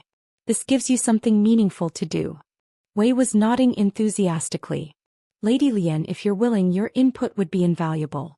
Her Majesty is excellent at governance, but she sometimes lacks. How do I put this diplomatically? A soul, Bayuain supplied. I lack a soul when it comes to policy. I'm efficient but not always compassionate. I was going to say, grassroots perspective, but yes, essentially. I looked between them, feeling manipulated but also intrigued. I don't want an official position. No titles, no formal responsibilities. Unofficial advisor, Bayuain suggested. You review policies, give feedback, keep me from becoming a tyrant. You're already a tyrant. A worse tyrant. Keep me from becoming worse. Despite myself, I was tempted. I'd spent 10 years avoiding responsibility, but maybe that had been running away from purpose, not just danger. Fine, I agreed. Unofficial consultation. But I'm not moving to the capital and I'm not attending state functions. Deal. Bayuain looked triumphant. Wei looked relieved. This is wonderful. Lady Leian, if you could review the education funding proposal, I have some concerns about rural accessibility. And just like that, I was pulled back into the world I'd left behind. The next few hours were surprisingly enjoyable. We worked through Wei's stack of urgent matters, with Yuan making decisions, Wei providing context and analysis, and me occasionally offering perspective from my old experience. It was nice. It reminded me of the old days working with Yuan on peace negotiations and reform proposals. We'd always been good at this, balancing each other's strengths and weaknesses.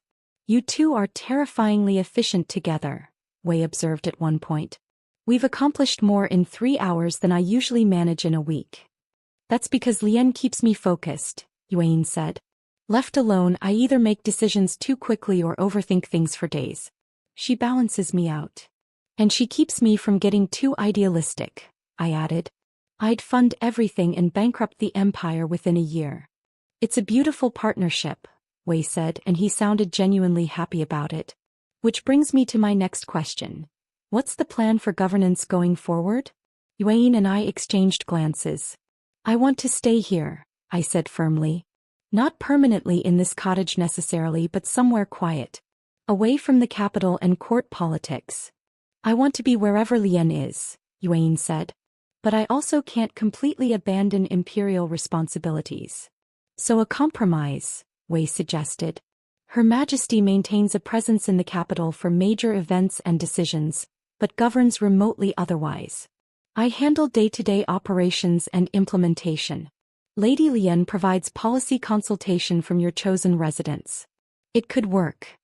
You'd be essentially running the empire, I pointed out to Wei. I've been essentially running the empire for 10 years, he said dryly. The only difference would be having official authority instead of pretending Her Majesty is making every decision. Hey, Yuan protested. Your Majesty, you once approved a major trade agreement while barely glancing at it because you were distracted composing poetry about your dead lover. Yuan had the grace to look embarrassed. It was good poetry. It was terrible poetry. I have copies. They're awful. I burst out laughing. I want to see these poems. Absolutely not, Yuan said quickly.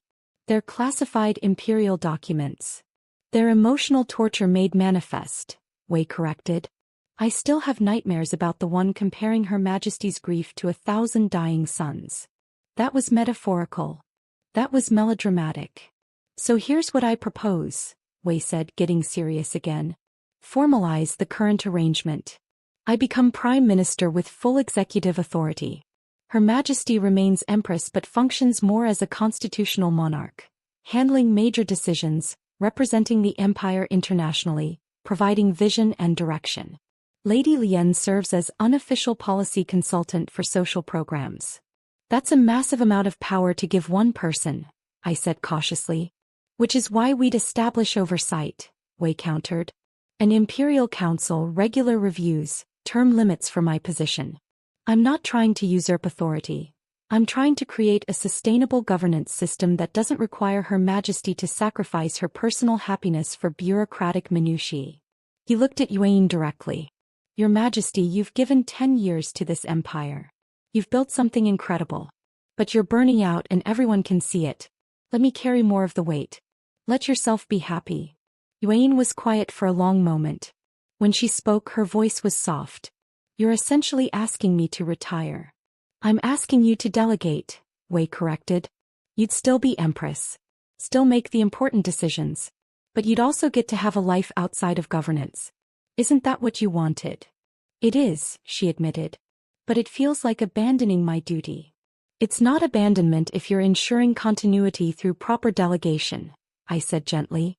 You'd still be responsible, still involved. Just not drowning in paperwork. Besides, Wei added, you're divine now. You're immortal. You could rule for 10,000 years if you wanted. Surely you can take a few decades to focus on personal matters while establishing sustainable government systems.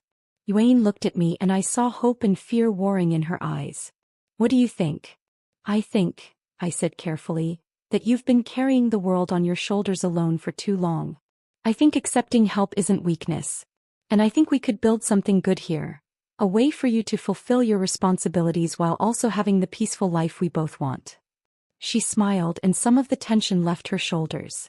A compromise. A partnership, I corrected. All three of us working together. I'm honored to be included in this partnership, Wei said. Though I should mention, if I'm going to be Prime Minister handling daily governance while you two live in peaceful domesticity, I want significant compensation. Name your price, Yuan said. Triple my current salary, 2 months vacation per year, and you have to attend at least one imperial function per month via communication talisman so I can prove you're still alive and engaged. Deal. Anything else? Yes. Stop writing poetry. Please. I'm begging you. So it's settled, Wei said, making notes. I'll draw up the official decrees establishing the new governance structure. We'll announce it as a modernization of the imperial system, very progressive, very forward-thinking. The nobles will complain, Yuan predicted. Let them. You're a divine-level cultivator. What are they going to do, stage a coup? Wei smirked. Besides, once they realize this means more efficient government and you being less involved in their petty politics, they'll probably celebrate. True. I do have a reputation for being intense about corruption. You executed 3 nobles last year for embezzlement. They were stealing from orphanages. I'm not criticizing, it was justified. I'm just saying the noble class might appreciate you being more distant. I watched this exchange with amusement. They had clearly worked together for so long that they could anticipate each other's thoughts. What about living arrangements? Wei asked. Are you staying here on the island or moving elsewhere? Yuan looked at me. What do you want? Honestly, I love this cottage, but it's a bit small for everything. I gestured around. Maybe we could find somewhere nearby? Still on the island, still peaceful but with more space. I'll have a residence built, Yuan said immediately. Something comfortable but not ostentatious. Garden space for you, workspace for both of us, guest quarters for when Wei needs to visit. Nothing too extravagant, I insisted. I don't want a palace. How about a very large cottage? That's just a palace with a modest name. A moderately sized estate? Still sounds too fancy. A spacious home with nice gardens and convenient amenities? I considered. That's acceptable. Wei was making more notes. I'll arrange for architects and builders. Something that blends with the island aesthetic but provides adequate space and security. Should be completed within 3 months. 3 months. I repeated, startled. Divine enhanced construction. Her Majesty can speed up the building process considerably. I can literally reshape stone with a thought now, Yuan said proudly. It's very convenient for construction projects. Of course you can, I muttered. Because why not add divine architect to your list of ridiculous abilities? After several more hours of planning and document signing, Wei finally packed up his materials. I should return to the capital, he said. Get started on implementing these changes before the bureaucracy decides to panic about Her Majesty's absence. Thank you, Xiaoyang, Yuan said, and she sounded genuinely grateful. For everything. For running the empire, for putting up with my emotional disasters, for making this arrangement possible. It's been my honor, Your Majesty. He bowed then smiled. Also my very well-compensated job. But mostly my honor. He turned to me. Lady Leian, it's been wonderful finally meeting you. Your reputation doesn't do you justice. My reputation is that I'm dead, I pointed out. Your reputation among those who knew the truth, he clarified. Her Majesty spoke of you often. It's nice to see that you live up to the legend. I'm really just a farmer now. You're the woman who inspired an empress to build a better world, Wei said. That's significantly more impressive than farming. After he left via a teleportation array, Yuan and I stood in my cottage doorway, watching the sun set over the ocean. That went well, I said. Better than expected. She pulled me close, tails wrapping around us. We're really doing this. Building a life together. Seems like it. Are you happy with this arrangement? I thought about it seriously. Yes. I get to keep the peaceful life I wanted, but I also get to do meaningful work again. And most importantly, I get you. You always had me, she said softly. From the moment we met, I was yours. That's incredibly romantic and slightly possessive. I'm a complex individual. You're a disaster. I'm your disaster, she corrected and kissed me. Later that night as we lay in bed, I asked the question that had been nagging at me. Why was Wei so accepting of all this? Most advisors would be upset about their ruler abandoning the capital. Because he's brilliant and understands sustainable governance, Yuan said. Also, I pay him extremely well. There's more to it than that. She was quiet for a moment. Wei Xiaoyang lost his family in the chaos before we unified the continent. His wife and daughter died in a border raid, one of the countless tragedies that happened before we brought peace. My heart clenched. He dedicated himself to making sure it never happened again, Yuan continued. When I became empress and started implementing your reforms, he saw it as honoring his family's memory. He's not serving me out of loyalty to a ruler. He's serving the vision of a better world. Your vision? I didn't know. He doesn't talk about it. But I think seeing us together, seeing that something good can come after tragedy, I think it gives him hope. I was quiet processing this. The world we built isn't perfect, Yuan said. But it's better. Families like Wei's have a chance now. Children grow up educated instead of starving. That's worth celebrating even if we can't bring back what was lost. You really did it, I whispered. Built everything I dreamed of. We did it, she corrected. Your vision, your philosophy. I just made it happen. We're going to keep making it better, I decided. Together. For Wei's family and everyone else who lost people in those dark years. Together, she agreed. And for the first time in 10 years I felt like I was exactly where I was supposed to be. So here's where I was. Engaged, sort of. Yuan considered it official, I considered it still processing. Living with a divine Yandere Fox Empress who'd installed spiritual wards around my cottage to alert her if I went more than 100 feet away. She called them safety measures. I called them house arrest with extra steps. And somehow accidentally becoming an imperial policy consultant despite my best efforts to remain a useless salted fish. My peaceful hermit life was officially dead. But the replacement life? Actually not terrible. Especially since Yuan had just presented me with architectural plans for our new home that looked suspiciously like a palace disguised as a modest estate. This is a palace, I said, pointing at the elaborate drawings spread across my kitchen table. You drew a palace and labeled it cozy home. It's not a palace, Yuan insisted. Palaces have throne rooms and audience halls. This just has a spacious living area and a moderately sized reception room. For receiving who? We're supposed to be living quietly. Wei needs somewhere to work when he visits. And we should have space for guests. Your definition of guests is an entire diplomatic delegation, isn't it? She had the grace to look slightly guilty. Maybe occasionally. For emergencies. I studied the plans more carefully. Despite my complaining, they were actually beautiful. The main house was designed to blend with the island's natural landscape. Stone and wood construction, large windows overlooking the ocean, gardens integrated throughout. It was grand, yes, but not ostentatious. The garden space is nice, I admitted grudgingly. Yuan's face lit up. I designed it specifically for you. Multiple growing areas for different crops, a greenhouse for year-round cultivation, a meditation pavilion surrounded by flowers, and a dedicated area for your chickens.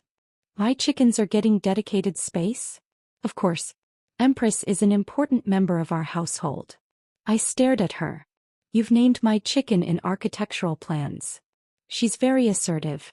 She deserves recognition. Yuan pointed to another section.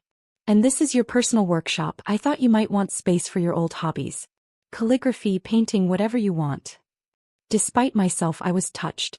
She'd clearly put thought into what would make me happy. What about you? I asked. Where's your space? Wherever you are, she said simply. Though I did include a study for handling imperial business and a cultivation chamber for maintaining my divine powers. A cultivation chamber? Just basic meditation and energy refinement. Nothing dramatic. She smiled. I promise not to accidentally achieve enlightenment and transcend to a higher plane. You'd be annoyed if I disappeared on you. I'd be furious. We just got back together. Exactly. So I'll stay firmly in this realm.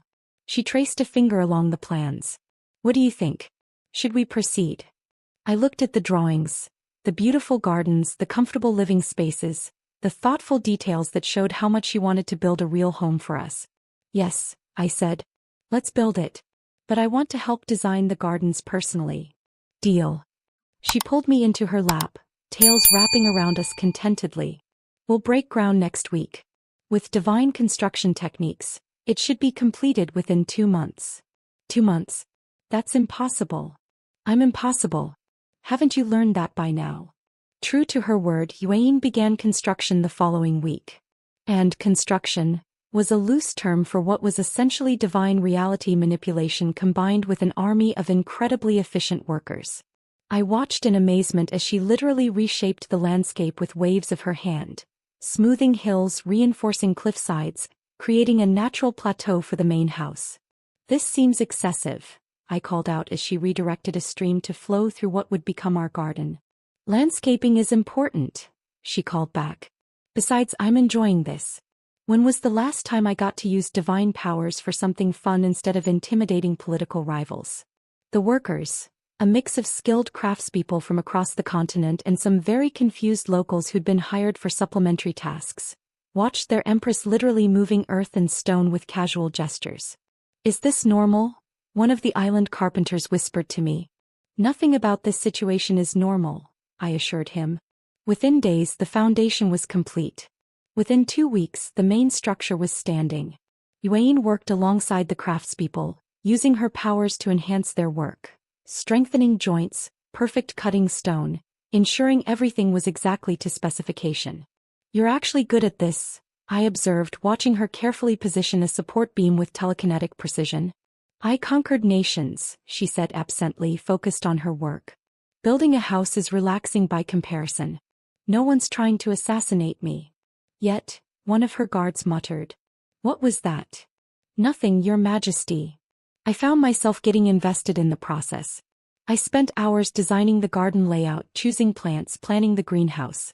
For the first time in years, I was creating something instead of just maintaining what I already had. The island's small community had mixed reactions to suddenly hosting the continental Fox Empress. Old Chen, the rice merchant I'd traded with for years, approached me nervously at the market one day. Leian, he said quietly, is it true? You're involved with Her Imperial Majesty? It's complicated, I said, which was the understatement of the century. The rumors say you're the legendary divine cultivator Leian Chingha, the one who united the continent. I sighed. So much for my secret identity. Yes, that's me. Was me. I'm retired. And you've been living here for 10 years? As a farmer. I really like farming. It's peaceful. Chen started laughing, deep, genuine laughter that made his whole body shake. You saved the world and then retired to grow vegetables on our island. That's the most absurd thing I've ever heard. I'm living the dream, I said defensively. You're living something. He shook his head, still chuckling. Well, it explains why your vegetables were always suspiciously perfect.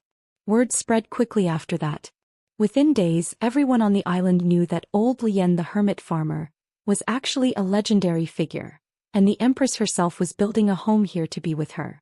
The reactions ranged from excited, this will be great for tourism, to concerned, what if political troubles follow her here, to completely baffled, she gave up an empire for vegetables. My favorite was the fisherman's wife who cornered me at the market. So the Empress is your girlfriend? The scary divine one with the 9 tails. Yes. And she built you a house? She's building us a house, technically. Because she loves you? That's what she says. The woman sighed dreamily. That's so romantic. My husband won't even fix the leaky roof. Of course, Bayuain being Bayuain, she took the locals knowing about us as an opportunity to be aggressively territorial. I was discussing tomato varieties with a local gardener, a nice young man named Lin who shared my enthusiasm for heirloom vegetables, when I felt divine energy prickle across my skin. Leian, Yuan's voice came from directly behind me, making me jump. Who's this? This is Lin. We're talking about tomatoes. Tomatoes. Her eyes were glowing slightly golden and her tails had manifested. Lin took a step back, wisely recognizing danger. Your Majesty, he said, bowing nervously. I was just asking Lady Lian's advice about pest management. Pest management. I see. Yuan's arms snaked around my waist, pulling me against her side. Leian is very knowledgeable about many things. She's also very taken. Bayuain. I hissed. What? I'm just making sure everyone understands the situation. He's 20 years old and talking about vegetables. He was looking at you. People look at each other during conversations. That's how talking works. Lin had gone very pale. Excuse me. He practically fled. I turned to glare at my divine girlfriend. Was that necessary? Absolutely. He needed to understand that you're claimed. I'm not property. Of course not. You're my beloved partner and future wife who I'm completely obsessed with and will defend against any potential romantic rivals, no matter how young or focused on tomatoes they are.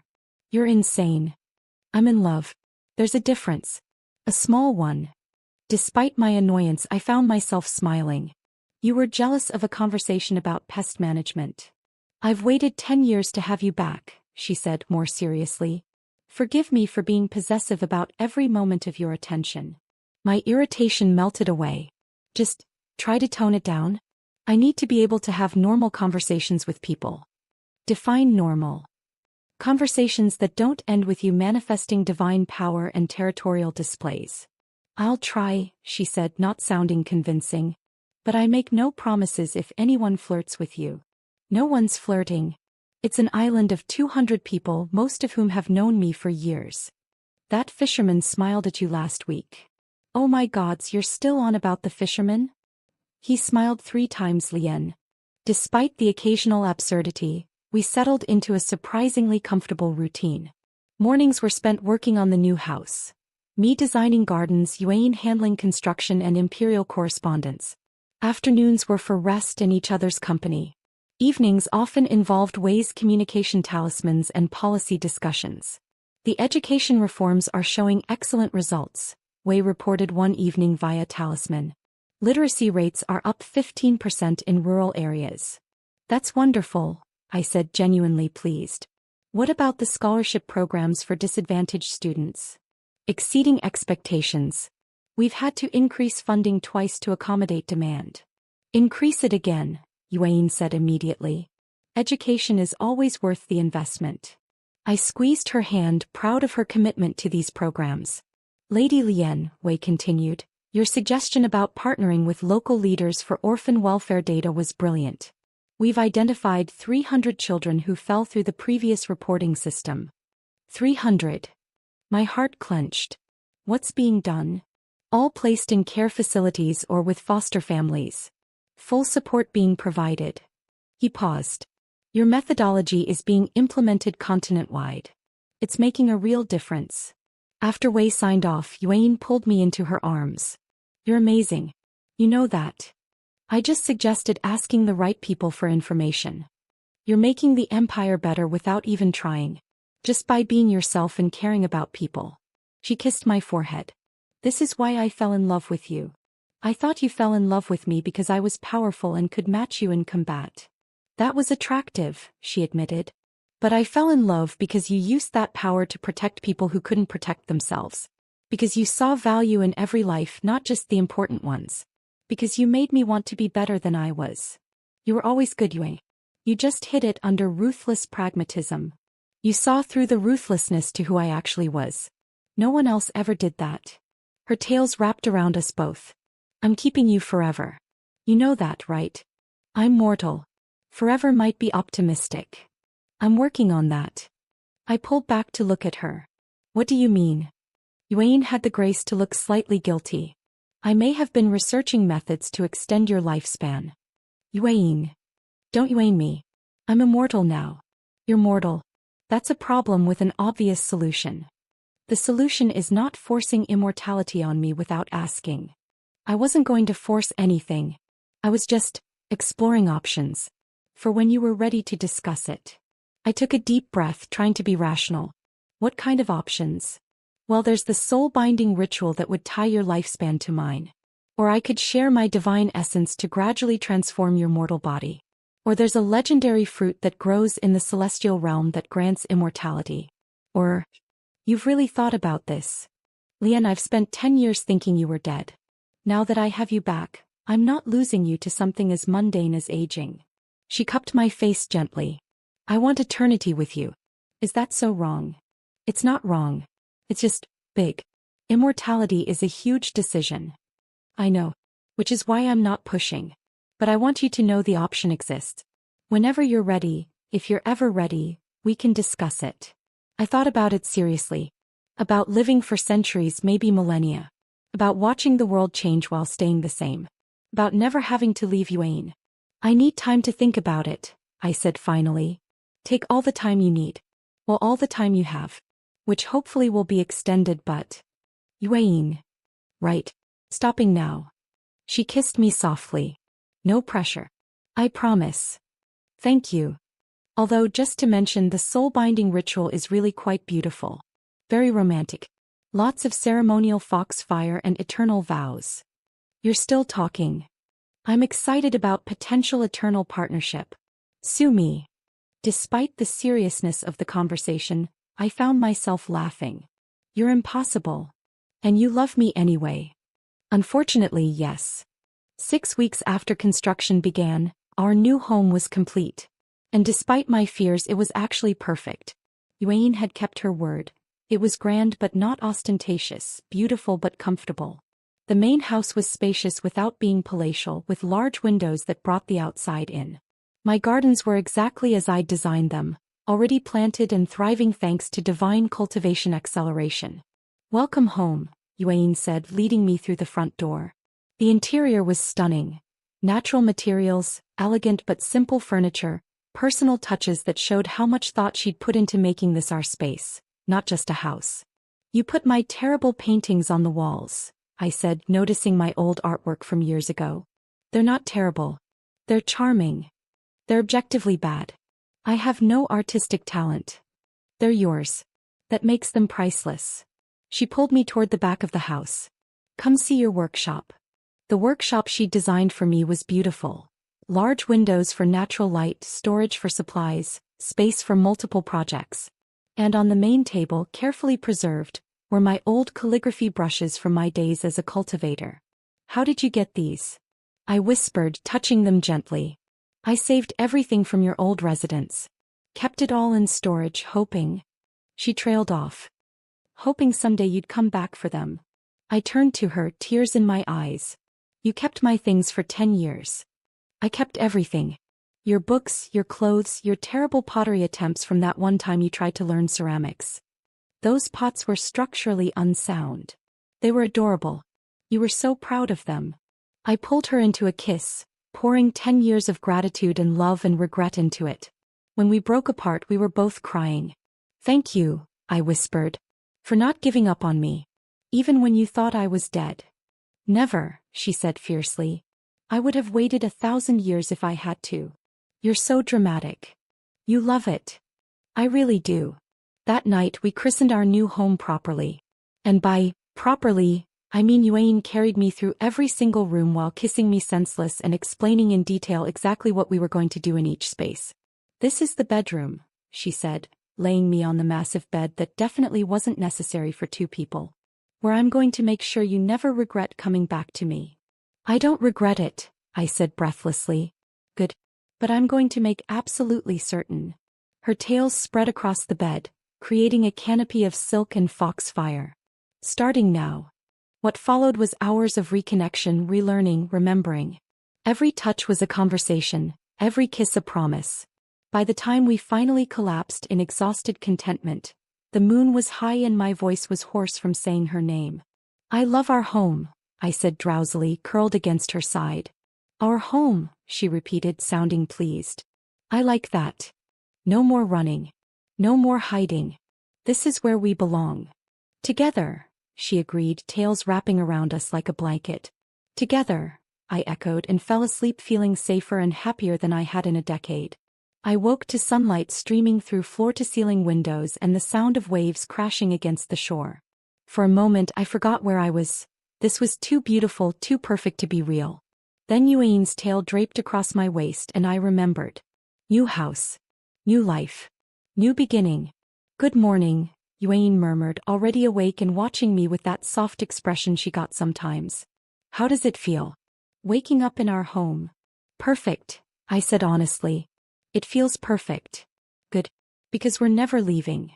Never. Well, occasionally for imperial business. And market trips. And visiting Wei when he inevitably has a breakdown from stress. But mostly never. I laughed, stretching in the luxurious bed. What's the plan for today? I thought we'd spend the morning breaking in the rest of the house, Bayuain said with a wicked smile. Very thoroughly. Every room needs proper christening. Every room. Every single one. That's like 15 rooms. Then we'd better get started. She pulled me on top of her, hands sliding up my back. Unless you have other plans? I pretended to consider. I should probably check on my gardens. And the chickens need feeding. And I promised old Chen I'd bring him vegetables. Bayuain flipped our positions with ease, pinning me beneath her. The gardens are divine enhanced. They'll survive a few more hours. The chickens have automatic feeders I installed. And Chen can wait. You thought of everything. I told you, I'm very thorough when it comes to things I want. She leaned down to kiss me. And what I want is an entire day of nothing but you, me, and this beautiful house we're going to fill with very pleasant memories. When you put it that way, I said, pulling her closer, how can I refuse? You can't. I'm very persuasive. And very modest. Modesty is for people who aren't divine Fox Empresses. As she proceeded to demonstrate exactly how persuasive she could be, I reflected that my salted fish life had evolved into something entirely different. But somehow, being a salted fish with a Yandere divine empress girlfriend in a beautiful house on a peaceful island? That was even better than I'd imagined. 3 months had passed since we'd moved into our modest estate, which was definitely a small palace, but I'd stopped arguing about it. 3 months of domestic bliss, policy consultations via communication talisman, and discovering that living with a divine Yandere Fox Empress was both wonderful and occasionally terrifying. Wonderful. She brought me tea every morning, tended the gardens with me, and looked at me like I was the most precious thing in existence. Terrifying. She'd installed so many protective wards around our property that a squirrel once triggered a full defensive lockdown, and she'd threatened to buy the entire fishing fleet because one of the fishermen had complimented my hat. My hat. Not even me. My hat. But we were happy. Genuinely, completely happy. Which is why I should have known something was about to change. We were lying in our garden watching the stars emerge in the twilight sky. Bayuain was using her tails as a blanket for both of us, and I was tracing lazy patterns on her arm. Leian, she said softly, can I ask you something? Of course. Are you happy? Truly happy. I propped myself up to look at her. Yes. Why would you doubt that? Because you gave up everything to be here. Your power, your influence, your legacy. You're spending your days gardening and occasionally reviewing policy documents. For someone who once united the continent, isn't this boring? I thought about her question seriously. You know what I've realized? All those years of being the divine cultivator, saving everyone, carrying the weight of millions, I was always running. From one crisis to the next, one battle to another. I never stopped to just be. I laid back down, nestling against her side. This life? Gardening and policy consultations and lazy mornings with you? This is the first time I felt like myself in decades. Not a hero, not a legend, just me, Leian. And yes, I'm happy. Even though you're mortal and I'm divine? Even though I'm possessive and demanding and probably too intense. Especially because of those things, I said, smiling. Well, maybe not the possessiveness. We're still working on that. I've gotten better. I only threatened 2 people this week. Bayuain, that's not the improvement you think it is. She laughed, the sound rich and warm. Fair point. Her expression turned serious. But there is something I want to ask you. Something important. I sat up, recognizing her tone. What is it? Bayuain rose gracefully, then, to my complete shock, knelt before me in the grass. What are you doing? I asked, heart suddenly racing. Something I should have done properly years ago. She reached into her robes and pulled out a small silk box. Leian Chingha, love of my life, bane of my existence, the woman who makes me want to be better than I am, will you marry me? She opened the box to reveal 2 rings, glowing with soft fox fire. They were beautiful, elegant silver bands inscribed with flowing script that I recognized as ancient fox spirit language. We've been engaged for months, I managed. You decided that unilaterally. That was me being presumptuous. This is me asking properly. Her eyes were shining with emotion. I want you to choose this. Choose us. Choose forever if you're willing. What do the rings say? I asked, touching one gently. They're eternal binding rings. The inscriptions are vows in the old language. She translated, her voice soft. 2 souls, 1 heart. Through all lives, all worlds, all time. Where you go, I follow. What you face, we face together. In joy and sorrow, in peace and chaos, in this life and beyond, I am yours, you are mine, we are one. Tears were already streaming down my face. That's beautiful. When we exchange them, we'll be bound in every way that matters. You'll gain a portion of my immortality, not full divinity, but enough to extend your lifespan to match mine. We'll share spiritual energy, emotions, even dreams. It's the most intimate bond possible between souls. That's a massive commitment, I whispered. I know. And if it's too much too fast, I'll wait. I'll ask again in a year or 10 years or 100 years. Whenever you're ready, I'm here. She smiled tremulously. But know that my answer is always yes. Today, tomorrow, 1,000 years from now, I'm yours. I looked at her, really looked at her. This woman who'd conquered nations, achieved godhood, built an empire, all while carrying the grief of losing me. Who tracked me down across the continent because she couldn't bear the thought of me being alive and alone. Who'd given up her throne, her palace, her power, just to build a simple life with me. You're sure about this? I asked. Forever is a long time. What if I become boring? What if you get tired of me? Leian, I spent 10 years thinking you were dead and I never stopped loving you. I built an entire empire trying to fill the void you left. I achieved divine ascension and the only thing I wanted was you. She took my hand. You could never be boring to me. You're my everything. That's a lot of pressure. Then let me rephrase, I love you. Not as a hero, not as a legend, but as you. The woman who makes terrible jokes and grows suspiciously perfect tomatoes and argues with me about architecture. The woman who sees the best in everyone, including me. I want to spend eternity discovering new things about you, building a life together, just being happy. My heart felt so full it might burst. Yes. Yes. Yes, you ridiculous, powerful, obsessive fox. I'll marry you. I'll bind my soul to yours. I'll spend eternity with you. I cupped her face, wiping away the tears that were flowing freely now. I choose us. I choose forever. She made a sound between a laugh and a sob, then kissed me with such tenderness it made my chest ache. When we broke apart, we were both crying and smiling. Can I put the ring on you? She asked, voice shaking slightly. Yes. She slid the silver band onto my finger and I felt a rush of warmth, her divine energy flowing into me, gentle and welcoming. The ring settled into place like it had always belonged there.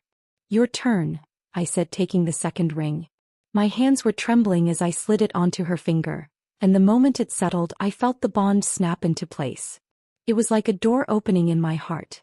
Suddenly I could feel her emotions, her love washing over me in waves of devotion and joy and relief. I can feel you, I whispered in wonder. And I can feel you, she said, smiling through tears.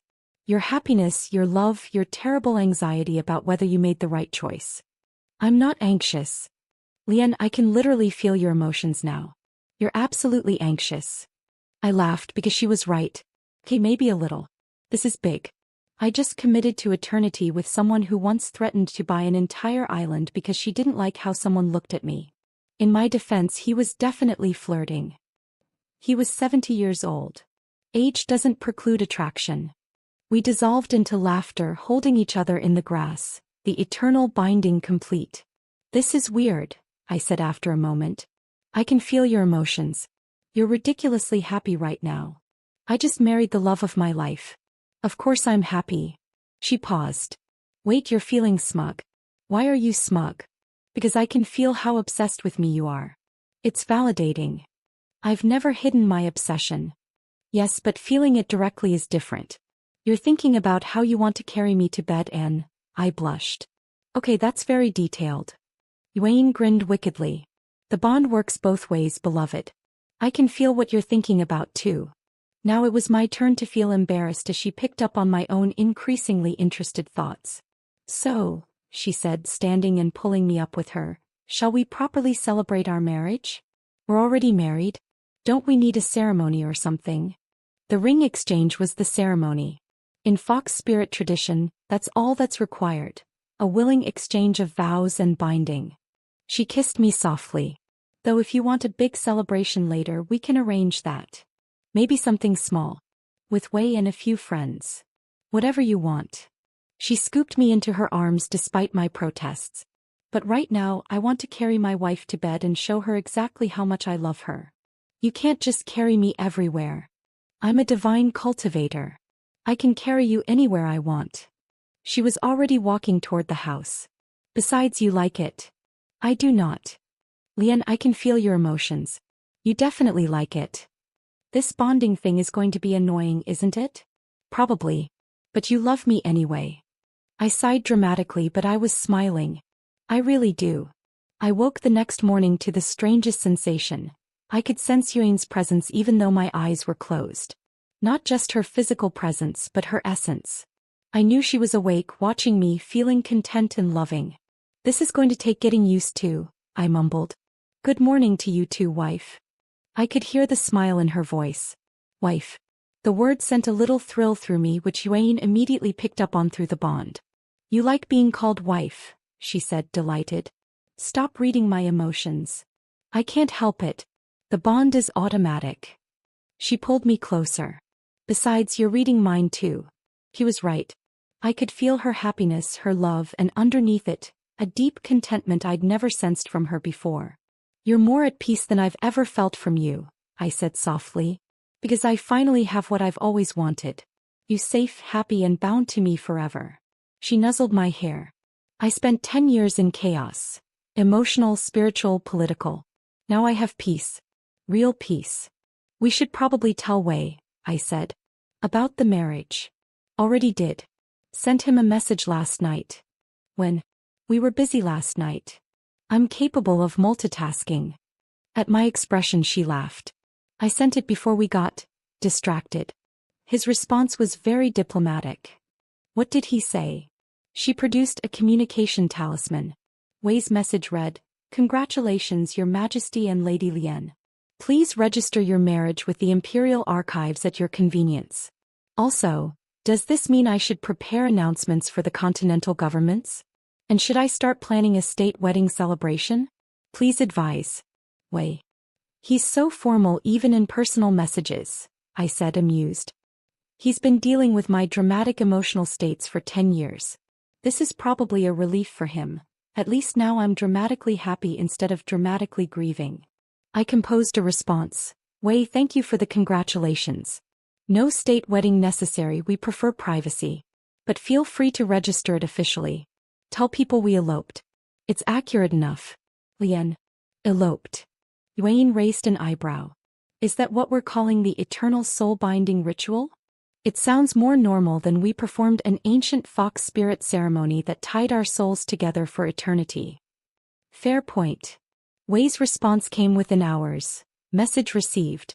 I'll handle the official registration and notifications. Prepare for reactions. The continent is going to have opinions. Wei. He wasn't wrong. Over the next week, we received a flood of communication talismans from across the continent. From the Eastern Coalition. Congratulations to Her Imperial Majesty on her marriage.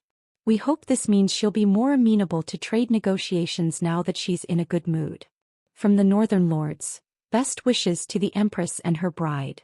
Unrelated question. Does Lady Leian have any influence over Imperial water rights policy? From the Imperial Academy. The academic community celebrates this union of two legendary figures. We request permission to write scholarly papers about your relationship for historical records. Absolutely not, I said immediately to that last one. I don't know, Yuan teased. It could be titled, The Salted Fish and the Divine Fox, a love story. I will divorce you. You can't divorce me. We're soul bonded. It's literally impossible. Then I'll find a way to make it possible out of spite. But my favorite response came from an unexpected source. A letter written in elegant calligraphy delivered by a nervous messenger. Dear Leian Chingha and Bayuain, I heard about your marriage through the governmental grapevine. Congratulations. It's about time you two sorted yourselves out. I'm the healer who found you after the battle 10 years ago. The one you knew as Grandmother Chen. I'm pleased to know you survived and found your way back to each other. When you left my cottage, I worried you'd waste your second chance at life hiding from the world. Instead, you found love again. That's the best possible outcome. Come visit sometime. I'd like to meet the woman who inspired the great Leian Chingha to finally stop running. With affection, Chinmay. I read the letter 3 times, tears in my eyes. I should have gone back to thank her properly. We'll visit, Bayuain said gently. Together. We'll thank her for saving you. She saved both of us, really. If she hadn't found me, if I'd died in that field. I couldn't finish the sentence. But you didn't. You survived. You came back to me. Bayuain pulled me close. Everything led us here. All the pain, all the separation, all the mistakes, they led to this moment. To us together, finally at peace. 6 months into our marriage, we'd settled into a rhythm that felt like the most natural thing in the world. Mornings, I tended the gardens while Bayuain handled imperial correspondence via communication talisman. She'd sit in the garden with me, surrounded by scrolls and documents, occasionally cursing out loud when someone proposed something particularly stupid. I'm banning the Northern Lords from submitting proposals for a month, she announced one morning. What did they do now? They want to redirect a river to improve irrigation, which sounds reasonable until you realize they want to redirect it away from 3 farming villages downstream. So deny it. I did. With a very strongly worded response about considering all citizens, not just wealthy landowners. She signed the document with aggressive flourishes. Sometimes I miss the old days when I could just intimidate people into compliance. You still intimidate people. Yes, but now I have to write polite letters about it. It's less satisfying. Afternoons, we'd review policy proposals together. I'd provide perspective on social programs while Bayuain handled the political and economic angles. Our different approaches complemented each other perfectly. What do you think about this education expansion proposal? She'd ask. The intent is good, but the implementation needs work. They're planning to build schools without training enough teachers.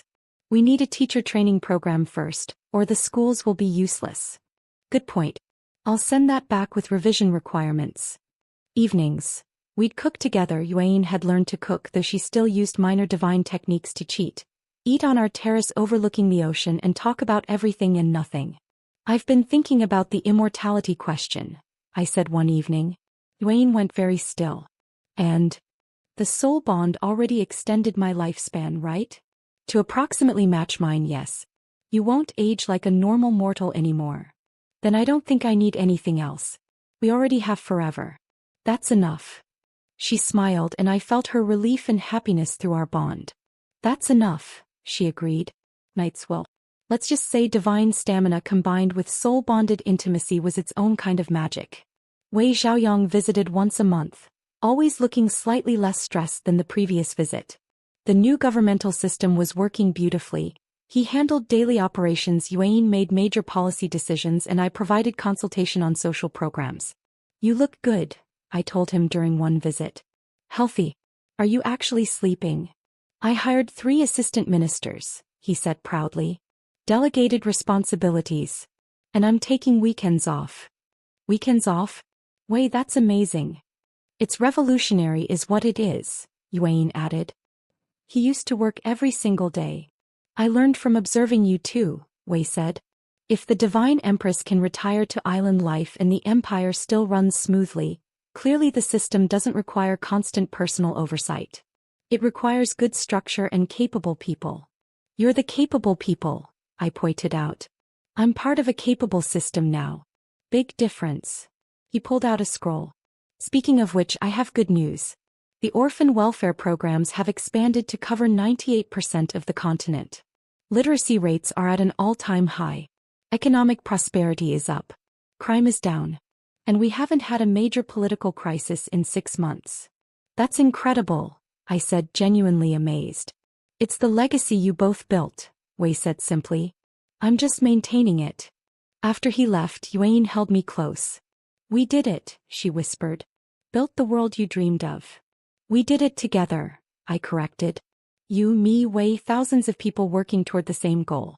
That's how real change happens. Are you happy with how everything turned out? I looked around our beautiful home, felt our soul bond humming with contentment, Thought about the empire thriving under good governance and the children growing up educated and safe. I'm more than happy, I said. I'm at peace. Finally, after everything, I'm at peace. 1 year after our soul binding, we held a small celebration. Just us, Wei, a few island friends and grandmother Chin who'd traveled from the mainland to attend. You look well, she told me, eyes twinkling. Love suits you. Thank you for saving my life, I said seriously. I never properly thanked you. You survived. You found happiness. That's thanks enough. He turned to Bayuain. And you, take care of her. She has a habit of sacrificing herself for others. I'm aware, Bayuain said, arm tightening around my waist. I've installed multiple safeguards to prevent future incidents of self-sacrifice. She's not joking, I said. There are actual safeguards. Good. She needs someone stubborn enough to protect her from herself. Grandmother Chin smiled. You'll do. That evening, as everyone left and we stood on our terrace watching the sunset, Bayuain pulled me close. Any regrets? She asked softly. I thought about my old life. The power, the influence, the constant pressure of being a hero. Then I thought about this life. Peaceful mornings in the garden, afternoons reviewing policies that actually helped people, evenings with the woman I loved. Not a single one, I said honestly. This life, with you, building something good together. This is everything I ever wanted, even when I didn't know I wanted it. Even though you're technically retired and living like a salted fish? Especially because of that. Turns out, being a salted fish with a divine Yandere Empress wife is the perfect life. She laughed, the sound pure joy. I love you, Leian Chingha. I love you too, Bayuain. Forever. Forever, she agreed. And as the sun set over the ocean, painting the sky in shades of gold and pink, we stood together, two souls bound for eternity, finally at peace. The great divine cultivator Leian Chingha had saved the world and retired to grow vegetables. The terrifying Fox Empress Bayuain had conquered nations and chose love instead. Together they'd built something better than either could have alone. Not an empire, not a legacy, but a life. A simple, peaceful, happy life. And somewhere in the capital, Wei Xiaoyang looked at the latest reports showing continent-wide prosperity and thought, worth it. Every stressed moment was worth it. Then he went home at a reasonable hour for the first time in a decade. Because if they could find balance, so could he. The end.